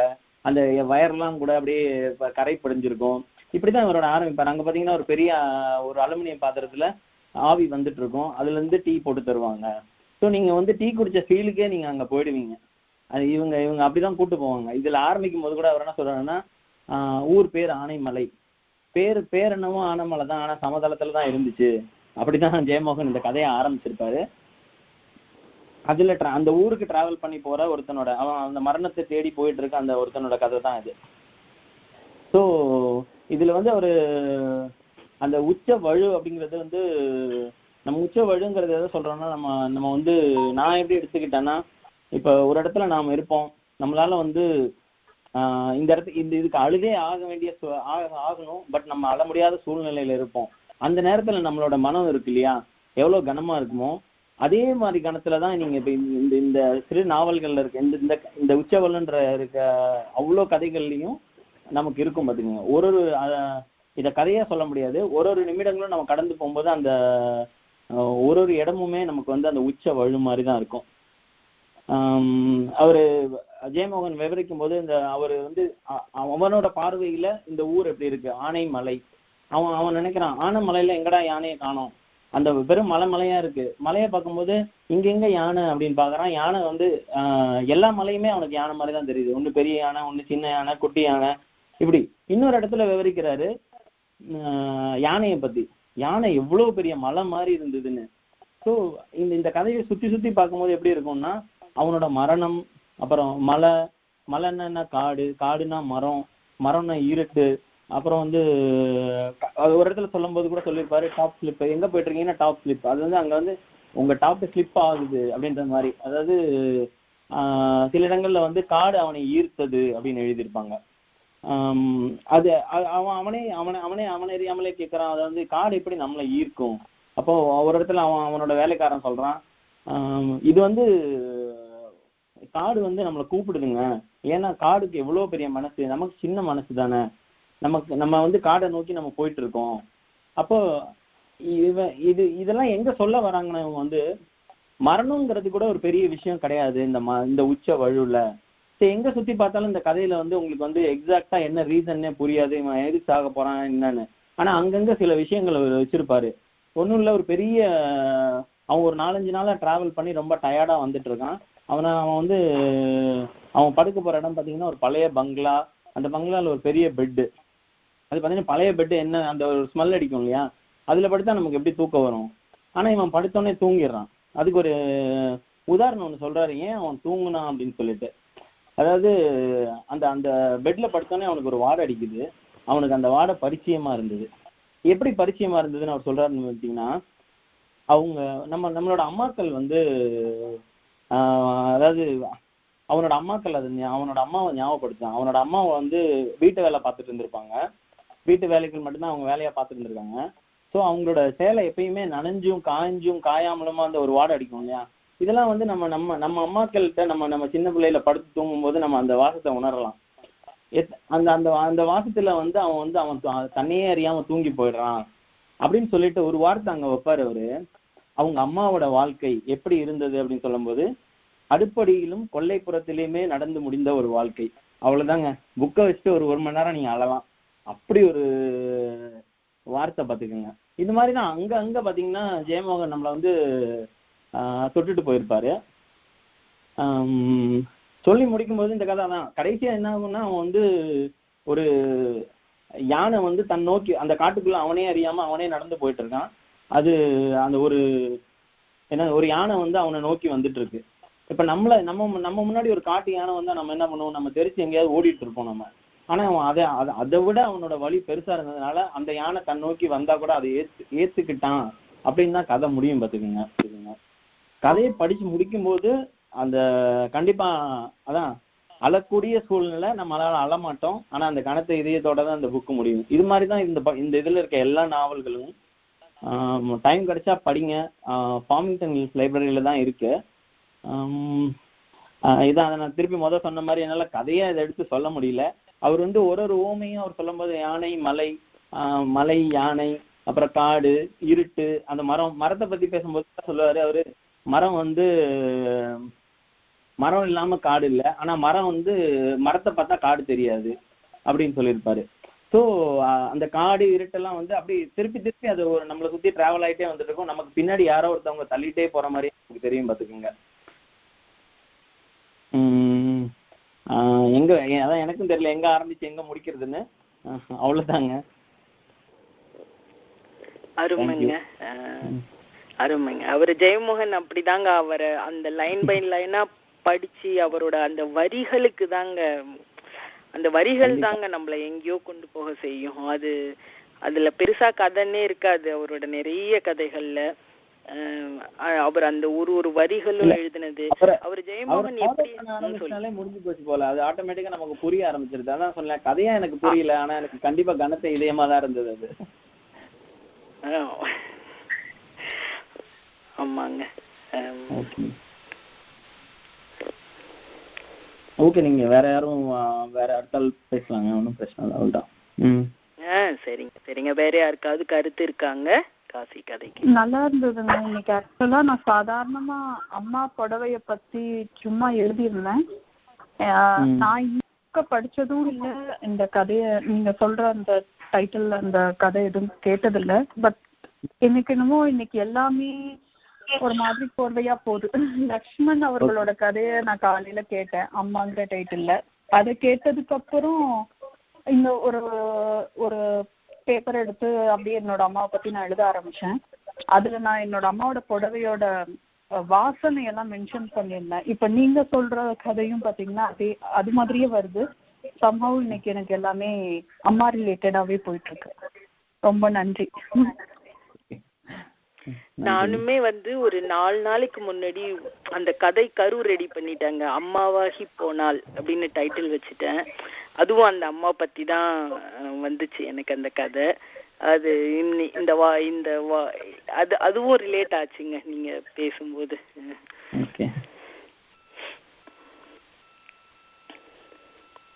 ஓகே, அடுத்தவங்க பேசலாம். சரிங்க. இல்லைங்க, வேற ஏதாவது கருத்துகள் இருக்காங்க வேற யாருக்காவது? சரிங்க. வேற யாருக்கும் கருத்து இல்லைன்னா நம்ம அடுத்து வந்து புத்தகமூர்த்தி வந்து எஸ்ராவ் பரிந்துரைத்த புத்தகங்கள் அப்படின்னு சொல்லி அதை பத்தி பேசலாம் அப்படின்னு சொல்லியிருந்தாரு. மூர்த்தி, நீங்க இருக்கீங்களா? வணக்கங்க. இருக்கீங்க. இது வந்து 2019 தமிழ்ல வெளியான சிறந்த அந்த புத்தகங்கள் அப்படின்னு சொல்லி எஸ்ரா வந்து அவரோட வெப்சைட்ல கொடுத்துருக்காரு. இது வந்து அவர் எதுக்கும் ரேட்டிங்லாம் கொடுக்கல.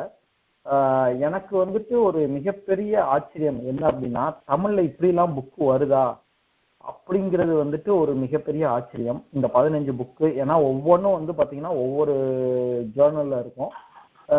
அதே மாதிரி 2019 வந்துட்டு பாத்தீங்கன்னா தமிழ் இலக்கியத்துல வந்து மொழிபெயர்ப்பு நூல்கள் வந்து மிகப்பெரிய இடத்தை பிடிச்சு நிறைய புக்ஸ் வந்திருக்கு.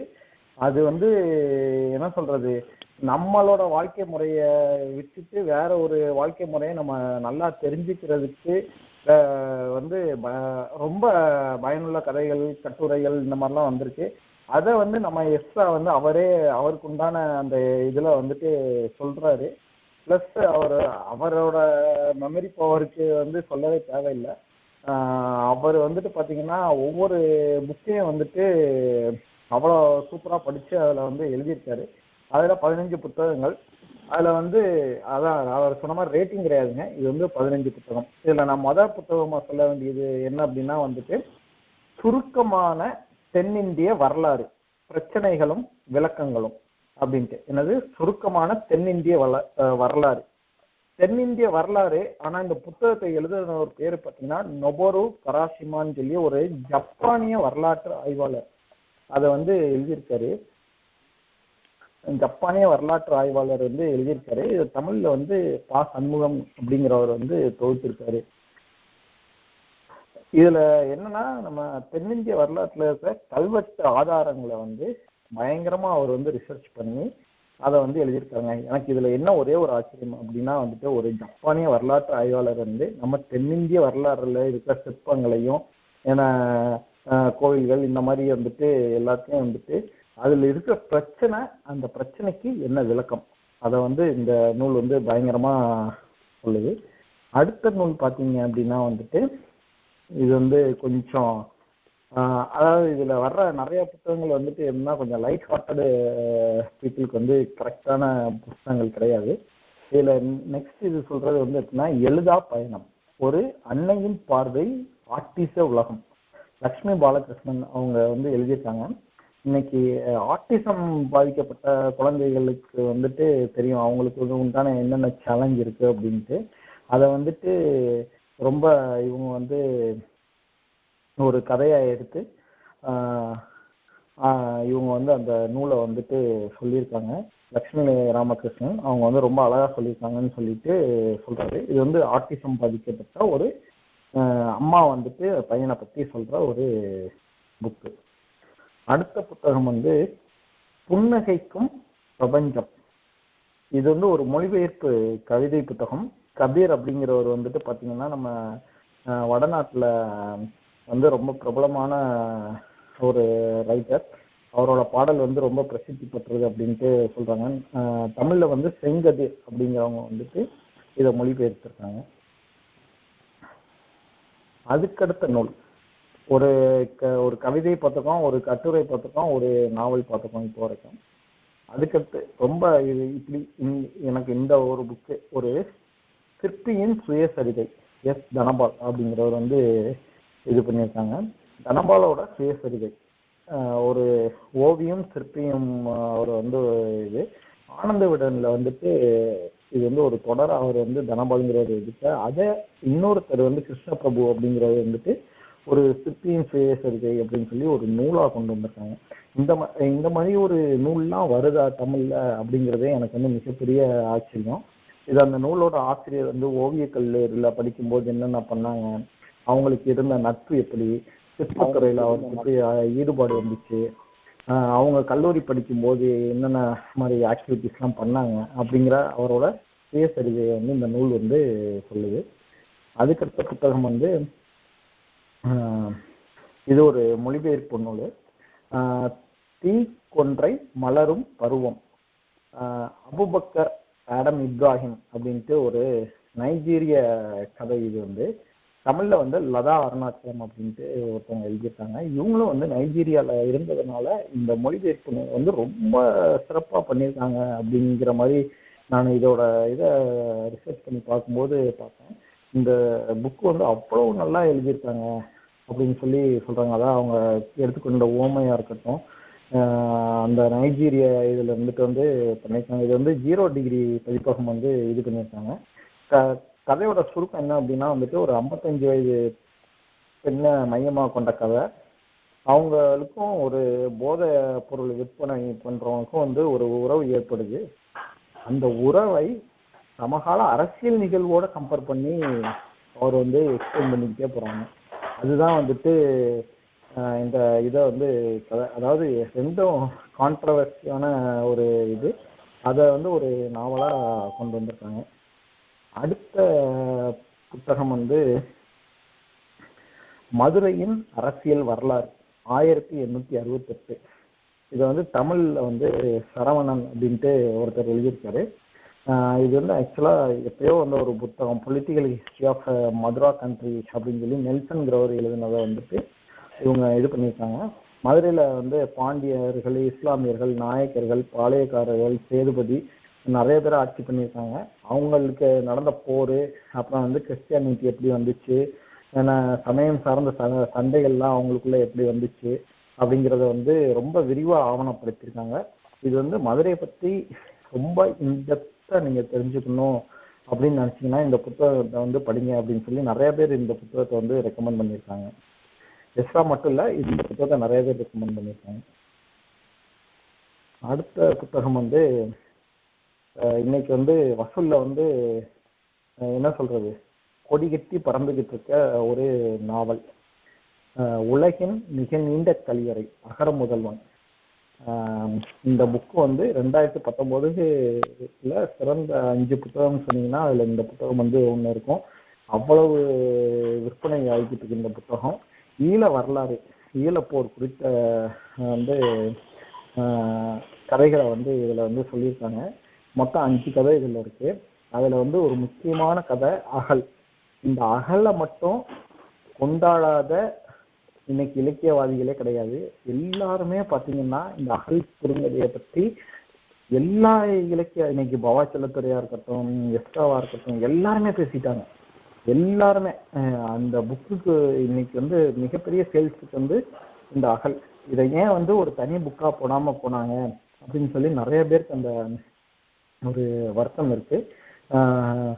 5 கதையுமே வந்துட்டு ரொம்ப ரொம்ப டிஃப்ரெண்ட்டாக இருக்கும். அதுலேயும் இந்த அகல் வந்துட்டு நீங்கள் வந்துட்டு அதை என்ன சொல்கிறாங்க அப்படின்னா, நீங்கள் படிச்சுட்டு அழுகாமையோ இல்லை வந்துட்டு அதை கடந்து போகிறதுக்கு உங்களுக்கு வந்து ரொம்ப நாளாக இருக்கும். நம்ம வாழ்கிற வாழ்க்கையை விட அந்த ஈழப்போரில் அவங்க எவ்வளோ கஷ்டப்பட்டாங்க, அவங்களோட துயரத்தை வந்து அவ்வளவு அருமையாக அவர் வந்து கொண்டு வந்திருக்காரு அகர முதல்வன் அப்படின்ட்டு சொல்லியிருக்காங்க. அடுத்த புத்தகம் வந்து வாரணாசி மயக்க நிலை தோற்றங்கள் அப்படின்னு சொல்லி பா வெங்கடேசன் எழுதியிருக்காரு. இந்த புக்கு வந்துட்டு பார்த்தீங்கன்னா காலச்சோடு பதிப்பகம் வந்து வெளியிட்டிருக்காங்க. இன்னைக்கு அவங்க வந்து இன்னைக்கு தான் ஆக்சுவலாக அவங்க வந்து 9th இயர்ல வந்து என்ட்ரி ஆகிறாங்க. காலச்சோடு இந்த 2019 பொறுத்த வரைக்கும் அவங்களுக்கு ரொம்ப நல்ல வருஷம். இந்த கதை இது வந்து ஒரு கதை. இதில் வந்துட்டு எப்படின்னா, பவித்ரான்னு ஒரு லேடி இருக்காங்க.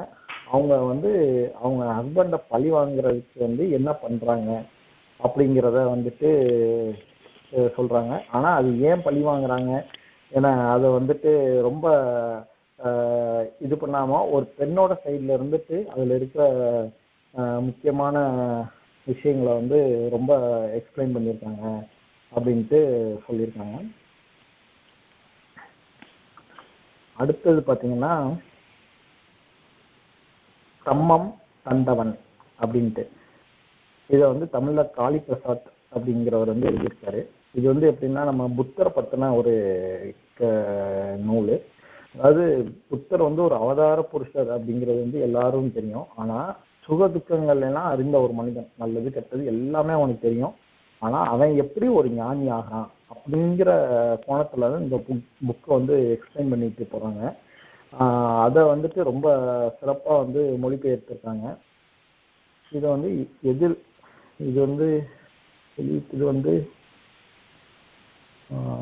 இது வந்துட்டு எனக்கு நற்றினை பதிப்பகம் வந்து இதை வெளியிட்டிருக்காங்க. அடுத்தது புத்தகம் வந்து ஓவியம் தேடல்கள் புரிதல்கள். இது வந்து பார்ட் 1 வந்து வெளியாயிருக்கு. இது வந்து எப்படின்னா நவீன ஓவியத்தை குறித்த நூல் வந்துட்டு இது வந்து ரொம்ப முக்கியமான நூலாக எல்லாருமே சொல்லிக்கிட்டு இருக்காங்க. அதாவது ஒரு ஓவியத்தை வந்து எப்படி வரைஞ்சாங்க, அதுக்கு பின்னாடி இருக்கிற அந்த ஹிஸ்ட்ரி என்ன இருக்கு, எப்படி மாறுபட்ட ஓவியங்கள்லாம் வந்துட்டு இருக்கு. அந்த ஓவியத்தை வந்து அவர் வந்து கலெக்ட் பண்ணி அந்த ஓவியத்துக்கு பின்னாடி இருக்கிற விஷயங்கள்ல வந்துட்டு ரொம்ப எக்ஸ்பிளைன் பண்ணியிருக்காங்க. அவர் எழுதின ஒரு பேர் வந்துட்டு கணபதி சுப்பிரமணியம் ஆத்தர் நேமு. அதுக்கடுத்து பார்த்தீங்கன்னா ஒரு ரொம்ப இன்ட்ரெஸ்டிங்கான ஒரு புக்கு. எனக்கு வந்து இப்படி ஒரு புக்கு எழுத முடியுமா அப்படின்ட்டு வந்துட்டு ரொம்ப ஆச்சரியமா இருந்தது. கற்பனையான உயிரிகளின் புத்தகம். அதாவது எல்லாமே கற்பனை. ஒரு விலங்கு இருக்கு, அந்த விலங்கை வந்து கற்பனையாவே வச்சிருக்காங்க. அது வந்து அப்படி ஒரு விலங்குனா வந்து இந்த உலகத்திலே கிடையாது. அதை வந்து ஒவ்வொரு கண்ட்ரிக்கு ஏற்ற மாதிரி ஒரு விலங்கை எடுத்துட்டு அதில் அவங்களோட கற்பனையை வச்சு ஒவ்வொரு விலங்கையும் வந்து எக்ஸ்பிளைன் பண்ணிக்கிட்டே போயிருக்காங்க. அதில் ஒரு சின்ன சின்ன நுணுக்கமான விஷயங்கள் எல்லாம் வந்துட்டு சொல்லியிருக்காங்க. இப்படி வந்துட்டு ஒரு இதுவும் வந்துட்டு ஒரு மொழிபெயர்ப்பு நூல் கார்த்திகை பாண்டியன் பண்ணியிருக்காரு. இந்த மாதிரிலாம் ஒரு நூல் வந்திருக்கா அப்படிங்கிறதே வந்துட்டு ரொம்ப ஆச்சரியமா இருக்கு. அதுக்கடுத்து வந்து ஒரு கவிதை தொகுப்பு. இதுவும் வந்துட்டு த பெஸ்ட் 5 சேல்ஸ்ல வந்து இது வந்துட்டு ரொம்ப பீக்ல போய்கிட்டு இருக்க ஒரு கவிதை தொகுப்பு. கல் முதலை ஆமைகள், சங்கர் ராமசுப்ரமணியன் எழுதின ஒரு கவிதை தொகுப்பு. பிரியா பதிப்பகம் வந்துட்டு வெளியிட்டிருக்காங்க. அதாவது இது வந்துட்டு ரொம்ப என்ன சொல்றது, எனக்கு கவிதை வந்துட்டு நான் புக் வாங்கல இல்லை, எனக்கு வந்துட்டு புரியாது. ஆனால் இதில் வந்து என்ன சொல்கிறாங்க அப்படின்னா வந்துட்டு நீங்கள் படிக்கும்போதே வந்துட்டு உங்களுக்கு டிஃப்ரெண்ட்டான கவிதைகள்லாம் வந்து மனசில் தோணும். நல்லா படித்து முடிச்ச பிறகு வந்துட்டு மனசு வந்து ரொம்ப அமைதியாக இருக்கும் அப்படிங்கிறாங்க. இது வந்து டாப் 5 சேல்ஸில் வந்துட்டு இந்த கல் முதலை ஆமைகள் வந்து வித்துக்கிட்டு இருக்கு 2019. அதுக்கடுத்து வந்து தமிழ் திசை, ஹிந்து தமிழில் வந்துட்டு ஒரு தொடர்கதையாக கட்டுரையாக வந்து என்றும் காந்தி அப்படின்னு சொல்லி ஒரு கட்டுரை தொகுப்பு வந்தது. அதை வந்து இவங்க வந்து ஒரு புத்தகமாக வெளியிட்டிருக்காங்க. காந்தியோட வாழ்க்கை வரலாறுன்னு இல்லாமல் அவர் எப்படி இந்த அகிம்சையை கொண்டு போனார், அவருக்கு எப்படி நேர்மைன்னா ரொம்ப எப்படி பிடிக்கும், அதை பற்றி சில பேருக்கு காந்தி பிடிக்கும், சில பேர் பிடிக்காது. பிடிப்பவர்களுக்கு வந்து இந்த நூல் வந்து ரொம்ப பிடிக்கும் அப்படின்ட்டு வந்து சொல்லியிருக்காங்க. அதுக்கடுத்த புத்தகம் வந்து வெயில் எழுதின ஒரு கவிதை தொகுப்பு அக்காலின் எலும்புகள். இதுவும் வந்து ரொம்ப டாப் சேல்ஸ்ல வந்துட்டு போய்கிட்டு இருக்கு. உயரிய விருதான ஆத்மநாம் விருது வந்து இந்த புத்தகத்துக்காக வெயிலுக்கு அவருக்கு கிடைச்சிருக்கு. அக்காலின் எலும்புகள் ரொம்ப முக்கியமான கவிதை தொகுப்பு. இது வந்து கடைசி புத்தகம். இது வந்து எப்படின்னா 4ஆம் சுவர் பாக்கியம் சங்கர் அப்படிங்கிறவர் வந்துட்டு எழுதியிருக்காரு. இது விகடனில் வந்துட்டு ஒரு தொடராக வந்திருக்கு. இது வந்து எப்படின்னா வட சென்னை மக்களோட வாழ்க்கை முறையில் இருக்க சின்ன சின்ன கதைகளை வந்துட்டு சொல்லியிருக்காங்க. அதாவது பிணவரை காப்பாளர் வந்துட்டு அவரை பற்றி ஒரு கதை இருக்கு, அவருக்கு இருக்க மன தவிப்பை வந்துட்டு சொல்லியிருக்காங்க. அப்புறம் வந்துட்டு கண் பார்வையற்ற பாடகர்கள், துப்புரவு பணியாளர், பாடிமேனு, குடிக்கு அடிமையானவங்க, நாடோடி வாழ்க்கை வாழ்றவங்க, திரைத்துறை கலைஞர்கள், பிச்சைக்காரர்கள், இவங்களை பற்றின சின்ன சின்ன கதைகள் வட சென்னை மக்களோட நூலை ரொம்ப என்ன சொல்றது பிரதிபலிக்கிற மாதிரி அவர் வந்து இந்த புத்தகத்தை எழுதியிருக்காங்க. இது வந்து ஒரு 15 புக்குங்க. 15 புக்கு இப்போ நான் சொல்லிட்டேன். இது வந்து எப்படின்னா அதான் தமிழில் வெளியான முக்கியமான நூல்களாக அவங்க சொல்கிறாங்க. ரொம்ப ஆச்சரியமா இருக்கு. இந்த மாதிரி ஒரு சில புத்தகங்கள்லாம் அதை வந்து நிறைய இதை பற்றி இன்ஃபர்மேஷன் தேடுறதே வந்துட்டு ரொம்ப நல்லா இருக்கு. நன்றிங்க. அருமைங்க. உங்களுக்கு புத்தகமூர்த்தின்னு பேர் வச்சது கரெக்டு தாங்க. ரொம்ப நல்லா சொன்னீங்கங்க எல்லாத்தையும். அந்த அந்த எஸ்ரா வந்து இத புக்கா எழுதியிருக்காராங்க இந்த எல்லா கதைகளையும்? இல்ல இல்ல இல்ல இல்ல அவர் ராமகிருஷ்ணன்.com அவர் வெப்சைட் வச்சிருக்காரு. அதுல வந்துட்டு அவரு போடுவார். நான் உங்களுக்கு இந்த 15 புக்கோட லிங்க் நான் நம்ம குரூப்ல போடுறேன். நீங்க வந்துட்டு டைம் இருக்கும்போது இன்னும் கொஞ்சம் நான் சொன்னது வந்து ரொம்ப கம்மியா சொல்லியிருக்கேன். அவர் இன்னும் கொஞ்சம் டீட்டெயில்டா சொல்லியிருக்காரு. நீங்க அந்த டீட்டெயில்டா இன்னும் கொஞ்சம் சர்ச் பண்ணும்போது பாத்தீங்கன்னா ரொம்ப டிஃப்ரெண்டான அனுபவங்கள் கிடைக்கும். நான் வந்து எதையுமே ரொம்ப இதா சொல்லிடல, ஏன்னா அப்பதான் அந்த நூலை பத்தி தேடி படிப்பாங்க அப்படின்ட்டு. ஓ சரிங்க சரிங்க. வேற ஏதாவது கருத்து இருக்காங்க?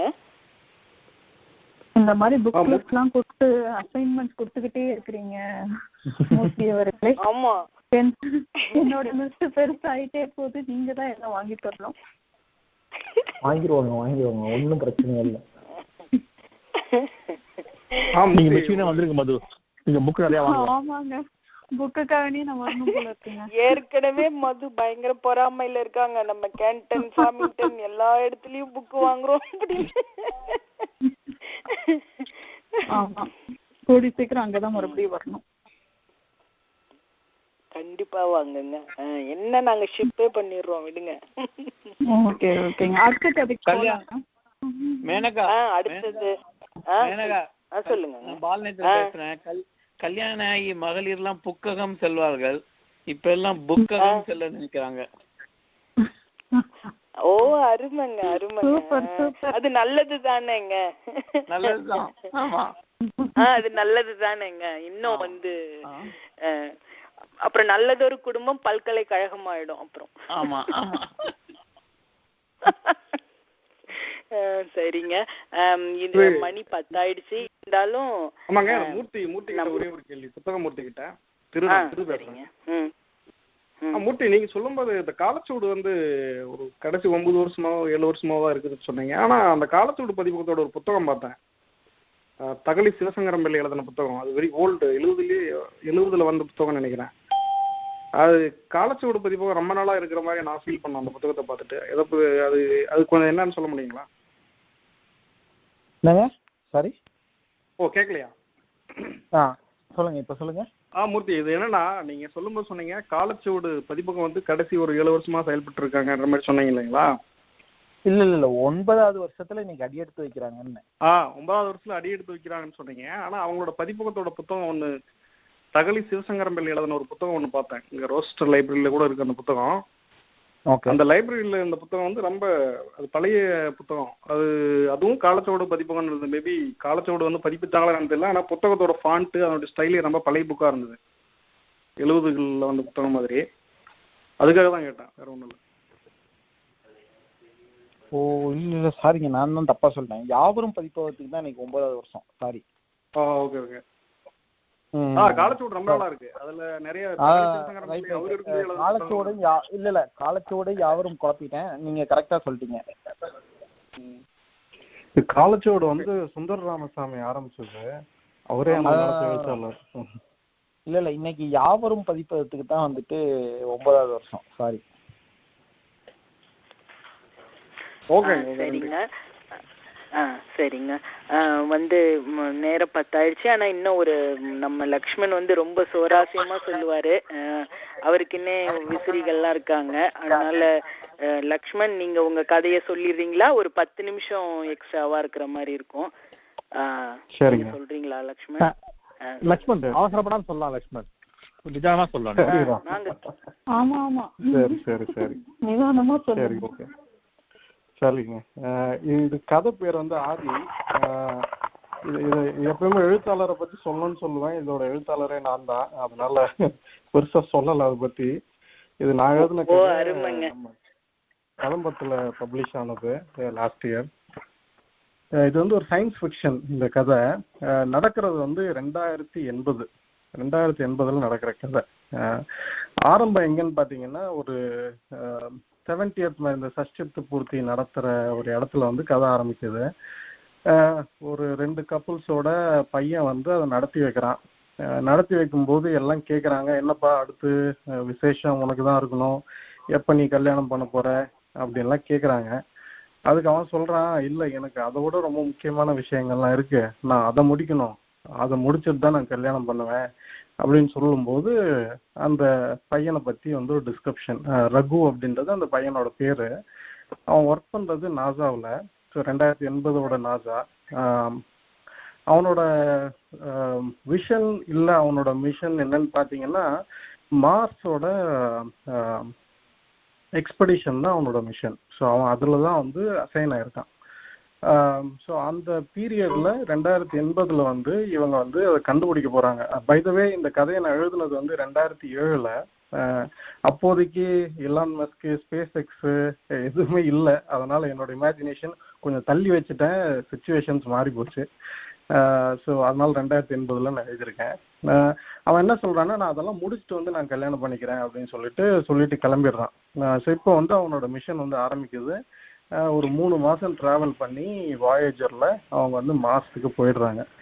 மார்ஸுக்கு போன உடனே இவனோட மெயின் ரிசர்ச் ஐட்டம் என்னன்னு பார்த்தீங்கன்னா, வழக்கம் போல மார்ஸ்ல தண்ணி இருக்கா, நம்ம வந்து மனிதர்கள் வாழ முடியுமா, இல்லை மனிதர்கள் ஆல்ரெடி இருந்திருக்காங்களா அப்படிங்கிறது தான் அவனோட ரிசர்ச். ஸோ அவன் போறான். அந்த காலத்துல வந்து அவனுக்கு வந்து வண்டியும் இருக்கு, அந்த மார்ஸ்ல போற வண்டி எல்லாம் இருக்கு. இந்த ஆட் ஆஸ்ட்ரான்னு சொல்லிட்டு ஒரு மூவி பார்த்துருந்தீங்கன்னா அதுல வந்து அந்த வண்டியெல்லாம் காமிச்சிருப்பாங்க. அந்த மாதிரி ஒரு வண்டியில அவன் வந்து டிராவல் பண்ணிட்டு போறான். அவன் ரொம்ப தூரத்துக்கு போயிடுறான். அவனோட ரிசர்ச் வந்து முடிக்கணும், இதை வந்து கண்டிப்பா நம்ம வந்து உலகத்துக்கு எஸ்டாப்ளிஷ் பண்ணணும், பூமியில இருக்கிறவங்க தெரிஞ்சுக்கணும் அப்படின்னு சொல்லிட்டு தண்ணி இருக்கணும் இல்லை ஏதாச்சும் ஒரு எவிடன்ஸ் கிடைக்கணும்னு சொல்லிட்டு போயிட்டே இருக்கான். போகும்போது பார்த்தா திடீர்னு ஒரு இடத்துல தண்ணி மாதிரி ஒரு இடத்துல போய் நிற்கிறான். அங்க போய் நிற்கும் போது அவனுக்கு வந்து ஒரு மாதிரி மனப்பிறழ்வு வந்து நிகழுது. அவனுக்கு வந்து என்ன நடக்குதுன்னு அவனுக்கு புரியல. ஆனா வந்து அவன் மனசு வந்து மாறிக்கிட்டே இருக்கு, ஏதோ குழப்பம் வந்து நிகழுது அவனுக்கு.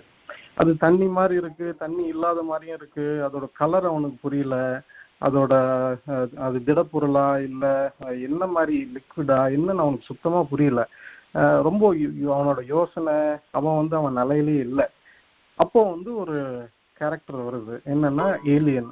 அந்த ஏலியனும் வந்து பாத்தீங்கன்னா நம்மளோட அவன் ஹியூமன் நினைக்கிற மாதிரி எல்லாம் எதுவும் இல்லை. பெரிய கண்ணு மட்டும்தான் ஓரளவு இருக்குன்னு சொல்ற அளவுக்கு இருக்கு. மற்றபடி ஒரு வடிவமே இல்லாத ஒரு உருவம் வந்து நிக்குது அவன் முன்னாடி.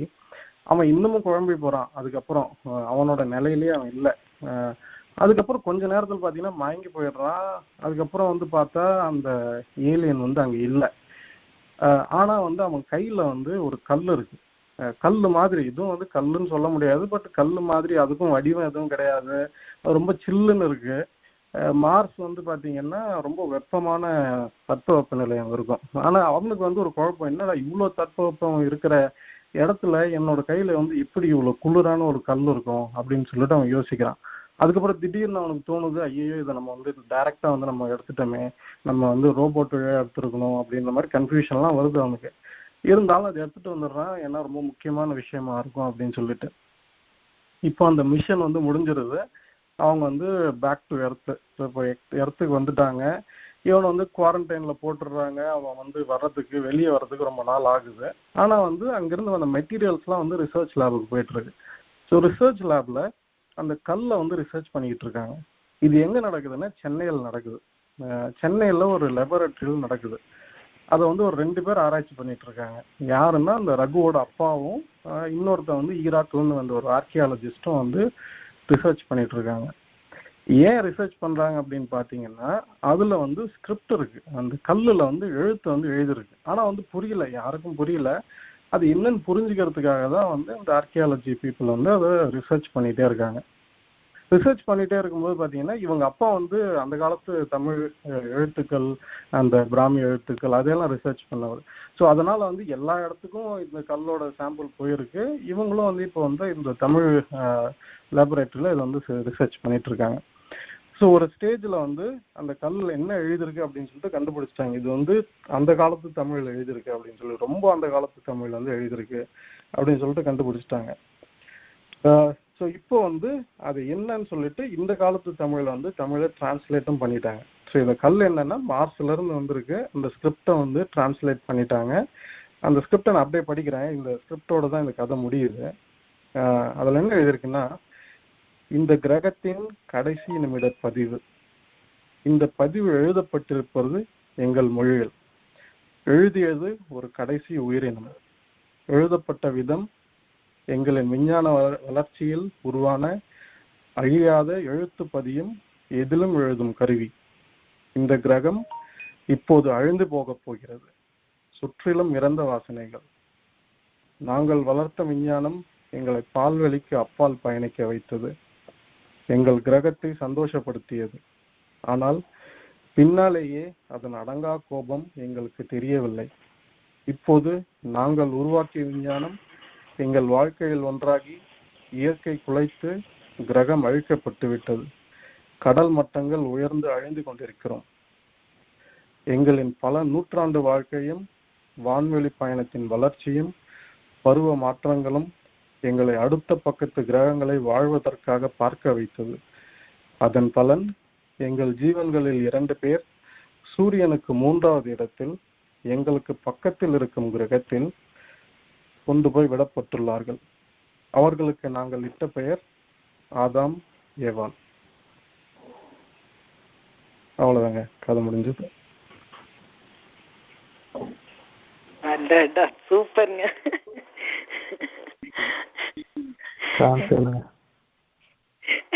இப்ப நாமளும் அந்த மாதிரிதான் ஆக போறோங்கிறீங்க. இது நடந்திருக்கும், அது வந்து அங்கிருந்துதான் நம்ம வந்திருக்கோம் அப்படின்னு கொஞ்சம் ரிவர்ஸ்ல யோசிச்சு எனக்கு அது இப்ப இங்க இருந்துதான் நம்ம அதுதான் நம்மளும் அப்படிதானே ரொம்ப போயிட்டே இருக்கோம். கடைசியில நம்மளும் ஒரு 2 நாள் எங்கேயோ விட்டுட்டு இருக்க போறோம். ஆமா.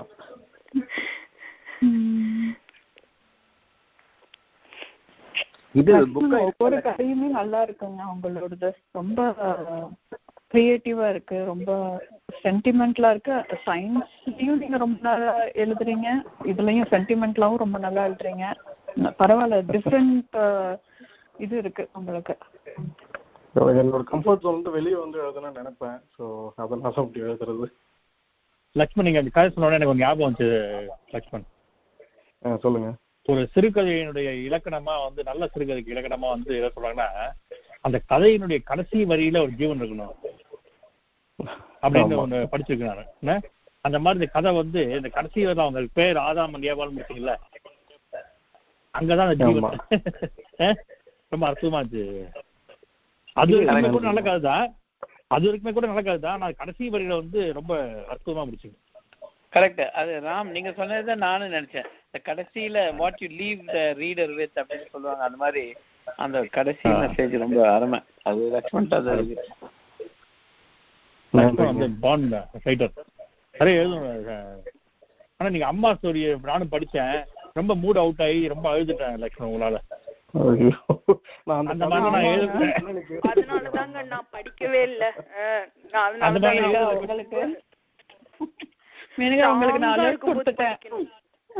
ஆமா ஆமா, மதுனிக்கு அலர்ட் கொடுத்துட்டாங்க, என்ன பத்தி தெரியும் உங்களுக்கு. என்ன பண்றது, போய் சொல்லிட்டு இருக்கேன் படிக்காதீங்க கதையா அப்படின்னு, அந்த மாதிரி தான் போயிட்டு இருக்கு இப்போ. இல்லங்க இல்லங்க, அது அது படிச்சுதாங்க ஆகணும். கொஞ்சம் நாங்க சொல்லுங்க சொல்லுங்க முடிங்க. இல்ல இல்ல, கொஞ்சம் மன வலிமை அதிகரிச்சுக்கிட்டு அப்புறமா போய் படிக்கிறேன்ற, வேற ஒண்ணும். கொஞ்சம் தமிழ் டிவி சீரியல் எல்லாம் பார்த்துட்டு அப்புறம் போய் படிங்க. கரெக்ட்.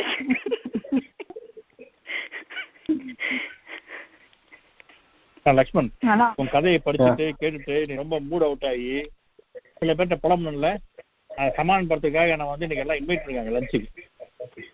நம்ம மேனகா, ஆமா ஆமா, சோற்று கணக்கு இப்போ லெவல்ல வந்து அவருக்கு நாங்க ட்ரீட் கொடுக்க போறோம்.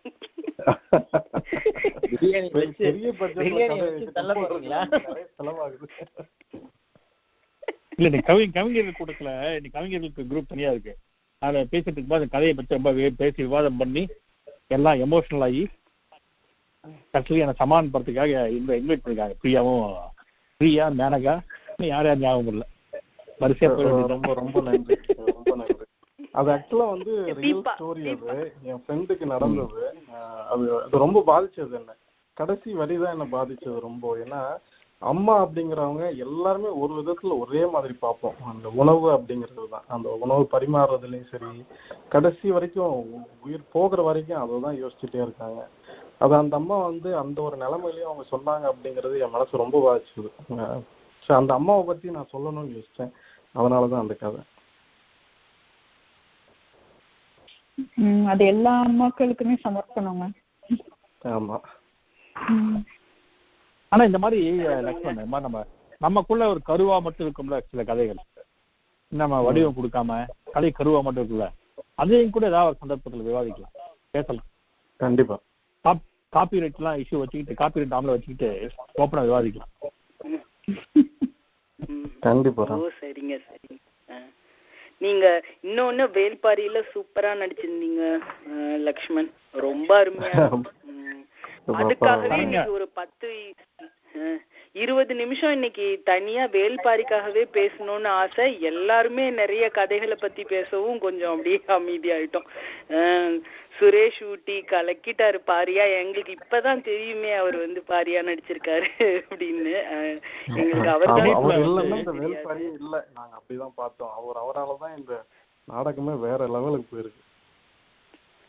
சுரேஷ் எங்ககிட்ட சொல்லவே இல்லைங்க. கடைசி நடிச்ச பிறகு கூட நான் தான் வேல்பாரின்னு சொல்லவே இல்லைங்க நீங்க.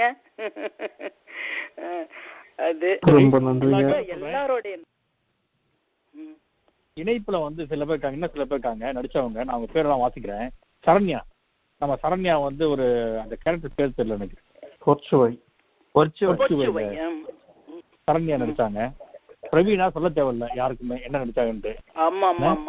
அந்த ஆடிட்டு வச்சு ஆட வச்சாங்க. ஆமா பிரவீனா, நீங்க அந்த கடைசி வரைக்கும் அதே மாதிரியே நின்னீங்க. நீங்க அந்த பாத்திரமாவே மாறிட்டீங்க, அப்படியே நின்னீங்க. நீங்க நம்ம சுரேஷ், குறிஞ்சி சுரேஷ், அவர் அப்படியே அப்படி நிக்கிறதே தளபதியாவே நின்னுட்டு இருந்தாரு அவரு. அந்த ஸ்டேஜ் முழுக்க ஆரம்பத்தில இருந்து அப்படியே நின்னுட்டே திடீர்னுதான் அப்படி ஆன. அது வரைக்கும் யாருக்கு எனக்கே தெரியாது ஆடுவேன்ட்டு. அந்த காலையில வரைக்கும் ரொம்ப குறிஞ்சி சுரேஷ் தான் சொல்லி கொடுத்தது எல்லாமே. பண்ணுங்க அது பண்ணுங்க சொல்லி கொடுத்து கைட் பண்ணது எல்லாமே சுரேஷ் தான். அருமையா இருந்தது, சூப்பரா இருந்தது. அப்புறம் கலையரசு, நம்ம இலக்கிய குழு, நம்ம தமிழ் ஆர்வலர் குழுல இவ்ளோ பெரிய கதாபாத்திரங்கள் எல்லாம் நீங்க எடுத்து நடிச்சது ரொம்ப அதனாலதான் ரொம்ப அதுக்கு ஒரு உயிரோட்டம் கொடுத்திருக்கீங்கன்னு நினைக்கிறேன். அந்த ஒரு தமிழ் ஆர்வம், கதைகள், இலக்கியங்கள், கவிதை ஆர்வம் இருக்கவங்க ரொம்ப உணர்வு பூர்வமாவும் இருப்பாங்கன்னு சொல்லுவாங்க இல்லீங்களா? அது மாதிரி அந்த கொடுத்தது பாராட்டுறதுல ஒருத்தர் நிக்க முடியாது. இல்லங்க, சொல்ல தெரியும். உண்மையதாங்க. இதுல என்னங்க, நீங்க என்ன பைசா குடுக்க போறீங்க எனக்கு சொல்லுங்க பாப்போம்.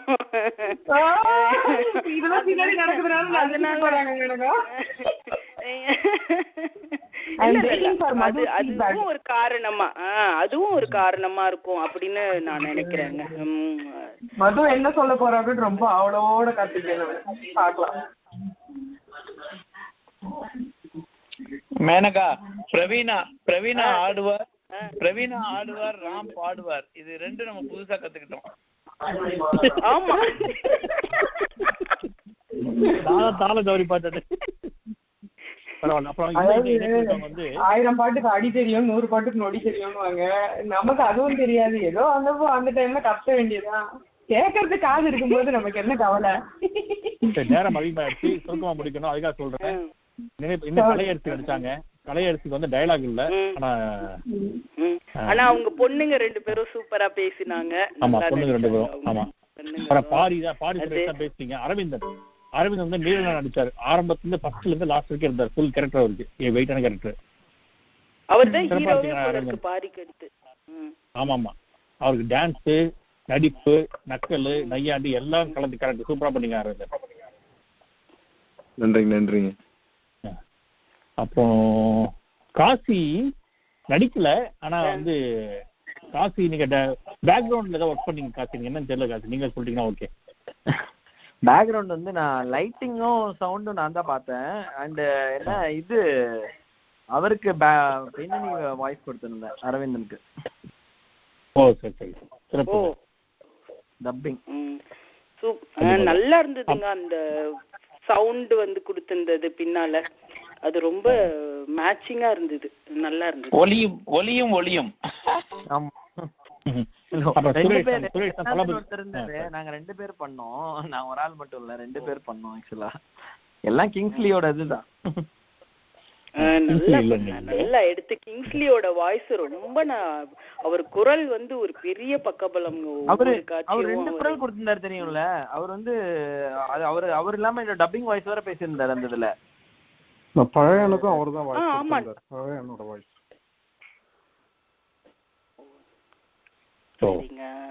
சரி. இவரு நம்ம பிரவீனா வீட்டுக்காரரு தான் பயங்கரமா கலக்கிட்டாருங்க. அவரு பயங்கரமா அப்படியே அந்த தமிழ ஒரு மாதிரி கொலை பண்ணி பேசுவாங்களே அந்த மாதிரி பேசி பயங்கர வில்லத்தனமா நடிச்சிருந்தாருங்க அவரு.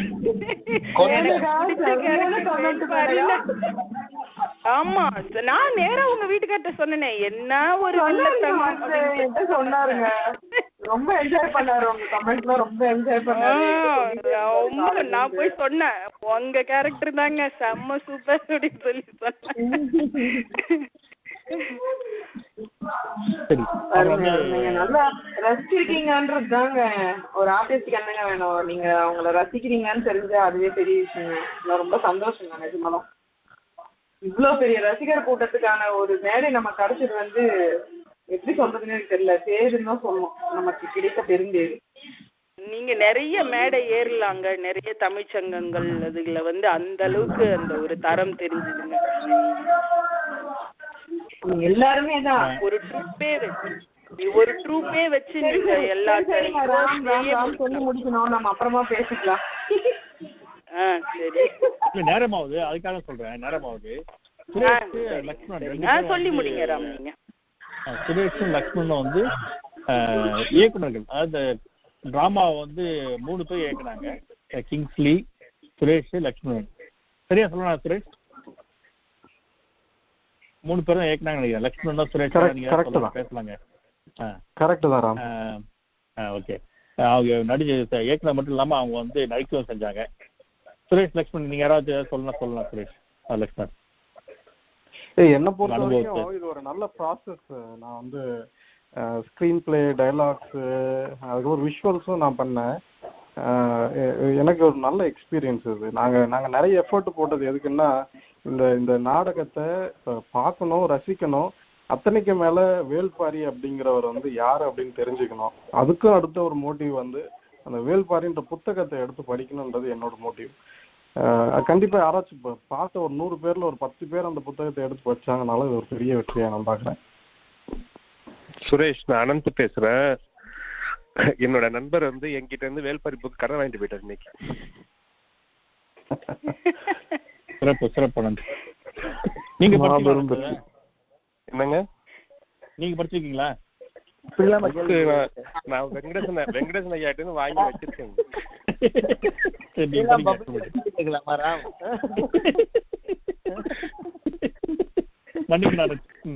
இல்ல எனக்கு இந்த கதை பாத்திரம் ரொம்ப பிடிச்சிருந்துச்சு. அதுக்கப்புறம் எனக்கே வெக்கமா இருந்தது. நம்ம இவ்வளோ அவர் எழுதினவர்கிட்டே வாங்கி நம்ம இவ்வளவு படிக்காம வச்சிருந்துருக்கோமே அப்படின்னு சொல்லிட்டு கண்டிப்பா படிக்கணும்னா அவர் இன்னைக்கு நண்பர் ஊருக்கு போறாரு. நான் பிளைட்ல போற படிக்கணும்னாரு. சரி போயிட்டு வாங்க, படிச்சுட்டு கொடுங்க, நான் படிக்க ஆரம்பிச்சு சொல்லியிருக்கேன் அவர்கிட்ட. இதுவே ஒரு பெரிய முயற்சிங்க, பெரிய மாற்றங்க. இது மாதிரிதான் தொடங்கணும் நாங்க எல்லாருமே.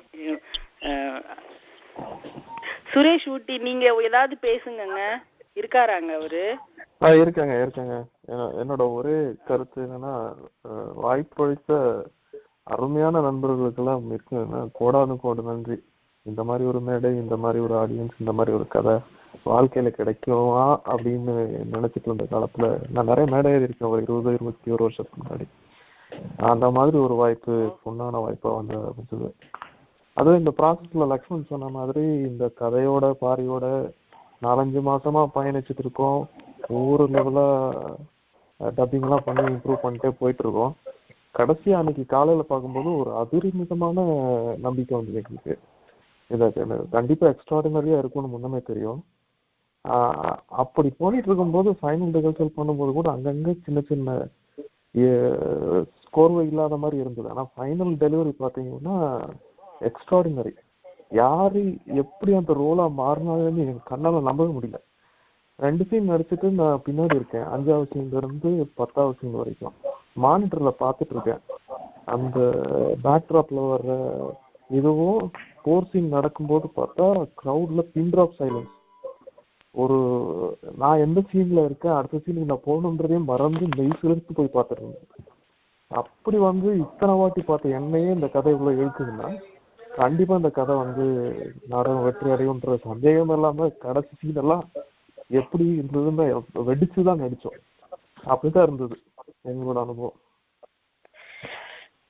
அது மட்டும் இல்லாம அந்த கதை வந்து அது தொடர்ச்சியா வந்து பார்க்கும்போது உட்காரும்போது இது வந்து இவ்வளவு நேரம் போச்சுன்னே தெரியல. முடிஞ்ச போது ஐயோ அதுக்குள்ள முடிஞ்சு போச்சான்னு ஒரு ஃபீலிங் வந்தது பாருங்க.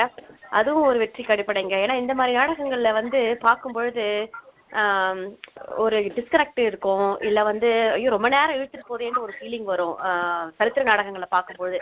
ஆனா அது முடிஞ்சது ஆரம்பிச்சது தெரியல, முடிஞ்சு போனது சுத்தமா தெரியல. ஐயோ அதுக்குள்ள முடிஞ்சு போயிட்டேன்ற ஒரு ஃபீலிங் இருந்தது. இன்னும் கொஞ்ச நேரம் பார்க்க முடியுமா அப்படின்னு ஒரு ஏக்கம் தான் இருந்ததுங்க. அதனால வெகு வெகு சிறப்புங்க. ஒரே ஒரு விஷயம், நம்மளோட ஆர்வலர்களுக்குள்ள இன்னொருத்தரும் இன்வால்வ் ஆயிருக்காரு இதுல. இந்த போர்ச்சுவை சாங் வந்து பார்த்துருப்பீங்க, இந்த கல்யாண சாங்கு நல்லா கிராண்டா இருந்திருக்கும். நாங்க அப்படிதான் ஃபீல் பண்ணோம். அந்த சாங்கை கம்போஸ் பண்ணது அரேஞ்ச் பண்ணது எல்லாம் சங்கர். ஸோ அது வந்து நம்மளோட ஓன் ப்ராடக்ட் அது. ஆமா, லிரிக்ஸ் எழுதி கம்போஸ் பண்ணி அரேஞ்ச் பண்ணி பண்ணோம். எனக்கு ஒரு கேள்வி இருக்கு. திருப்பி இதை நீங்க இன்னொரு ஸ்டேஜ்ல பண்ணணும்ங்கிற இதுவும் டாக் இருக்கா வேல்பாரிய? அப்படி ஒரு டாக் போயிட்டு தான் இருக்கு மூர்த்தி. ஆனா எப்போ எங்க எப்படி அப்படிங்கறது தெரியல. இப்பதான் 2 நாள் ஆயிருக்கு இல்லையா. இது வெளியே வர வர இதுக்கான ரெக்வஸ்ட் அதிகமா இருக்கும். பட் ஆனா 2-3 இடத்துல கேட்கறதா நானும் கிங்ஸ்லயும் பேசிட்டு இருந்தோம். இதோட ஹேங் ஓவர்ல இருந்தே நாங்க வெளியே வரலங்க. இல்ல நான் ஒரு 1.5 மாசத்துக்கு முன்னாடியே கிங்ஸ்லிய வந்து தனியா கேட்டுக்கிட்டேன். ஆக்சுவலா என்ன அப்படின்னா வந்துட்டு இதை நம்ம வந்து நீங்க தமிழ்ச்சங்கத்தோட பண்றீங்க பரவாயில்லங்க, ஆனா நீங்க தமிழ்ச்சங்கம் மூலமாவே இதை வந்து தனியா ஒரு நாள் பண்ணணும், எந்தவித காம்ப்ரமைஸும் ஸ்டோரியில பண்ணிக்கலாம ஒரு என்ன சொல்றது நல்லா பெரியவர்களா வச்சுட்டு கிட்ஸுக்கு வந்து ஒரு பிளே ஏரியா மாதிரியோ நீங்க போட்டுட்டு வச்சுட்டோ வந்துட்டு ஒரு பண்ணணும் அப்படின்ட்டு அவரு கொஞ்சம் பயந்தாரு. நம்ம மக்கள் வருவாங்களா மாட்டாங்களா அப்படின்னு பயந்தாரு. மேபி இந்த ரிவ்யூஸ் இப்ப கிடைச்ச ரிவ்யூஸ் வந்து அவருக்கு இன்னொரு புது தெம்ப கொடுக்கும். கண்டிப்பா அவர் இன்னொரு கன்சிடர் பண்ணுவாருன்னு நினைக்கிறேன். கண்டிப்பா பண்ணலாங்க. அதாவது இப்போ இன்னும் ஒரு டிராமா பிளே மாதிரியே பண்ணலாம் இதை தனியா. அந்த அளவு ரொம்ப நல்லா இருக்கு. சுரேஷ் அண்ட் லக்ஷ்மணன் உங்க ஸ்பெஷல் கிங்ஸ்ல ஆல்ரெடி பேசிட்டேன், உங்கள்கிட்ட தனியா சொல்றேன்.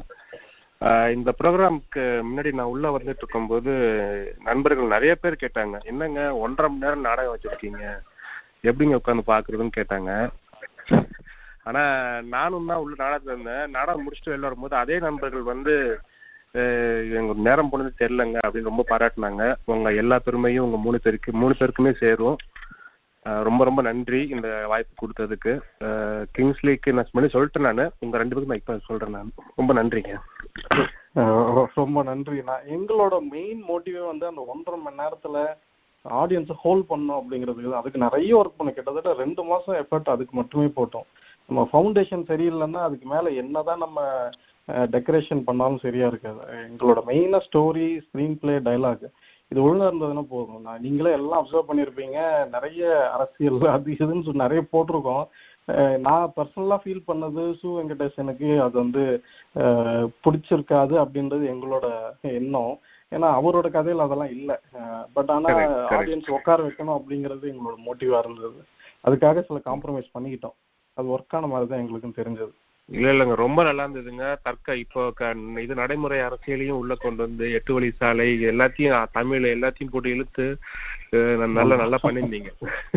எனக்கு நான் ரொம்ப பர்சனலா நான் ரொம்ப ரசிச்சு பார்த்தேன். யூஸ்வலா நானே வந்து நாடகத்துல ரொம்ப பார்க்க மாட்டேன். ஏன்னா எனக்கே ரொம்ப இதா இருந்தது. ரொம்ப ரொம்ப ரொம்ப இது ரசிக்கிற மாதிரி இருந்தது. ஒரு நிமிஷம் கூட நான் போர் அடிக்குதுன்னு நான் சொல்லவே இல்லை. எனக்கு தோணவே இல்லை. எனக்கு ரொம்ப நன்றிங்க எல்லாருக்கும். நன்றி நன்றி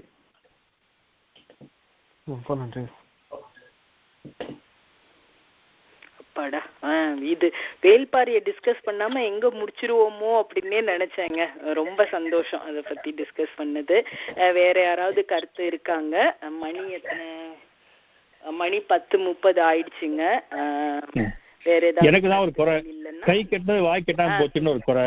நான் வந்து வேல்பாரி பார்க்கணும்னு ரொம்ப ஆசைப்பட்டு ஃபர்ஸ்ட் காட்சியில இருந்து உட்கார்ந்த சீட்ல ஒரு 4 காட்சி முடிஞ்சோன்னு என்ன ஃபோன் பண்ணி வெளில கூப்பிட்டாங்க. இந்த அடுத்த ப்ரோக்ராம் அந்த வேல்பாரி முடிஞ்சு அடுத்த ப்ரோக்ராம் இருந்துச்சு. அது வீடியோ செக் பண்ணும், அது செக் பண்ணும், மைக்கை செக் பண்ணுன்ட்டு அது ஒரு மாதிரி எனக்கு ரொம்ப நான் ஒரு 4-5 சீனை மிஸ் பண்ணிட்டேன். திரும்பி எப்ப பார்க்க போறேன்னு தெரியல. அதனால ஆர்வமா வெயிட் பண்ணிருக்கேன். அப்புறம் வீடியோ லிங்க்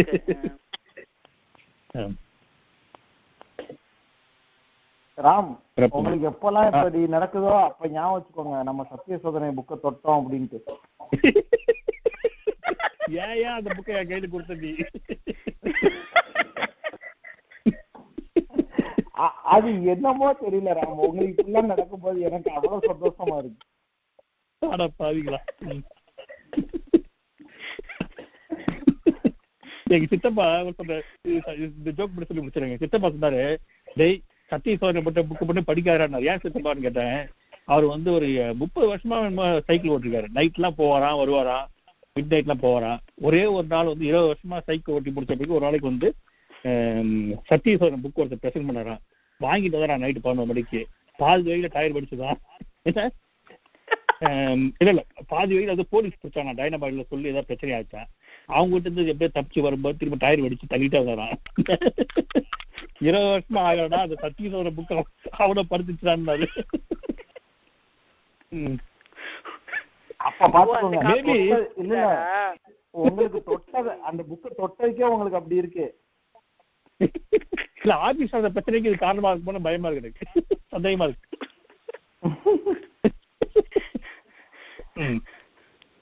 தமாஷு சொல்றாங்க, எல்லாம் படிங்க, ஒன்றும் பிரச்சனை கிடையாது.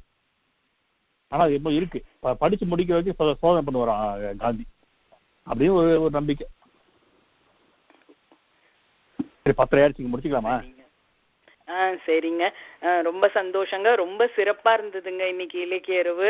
நிறைய சிறுகதைகள், ஜெயகாந்தன், ஜெயமோகன், லக்ஷ்மண், அப்புறம் புத்தக அறிமுகங்கள் அப்படின்னு ரொம்ப நம்ம வேல்பாரி நாடகம் அதை பத்தி டிஸ்கஸ் பண்ணாம விட்டுருவோமோ அப்படின்னு கவலையே இருந்தேன். அதுவும் பண்ணியாச்சு. ரொம்ப சிறப்பா இருந்ததுங்க. எனக்கு இன்னைக்கு ஒருங்கிணைச்சதுக்கு எனக்கு ரொம்ப மகிழ்ச்சியா இருக்குங்க. நன்றிங்க எல்லாருக்கும். இரவு வணக்கங்க. நன்றி. நன்றிங்க, ரொம்ப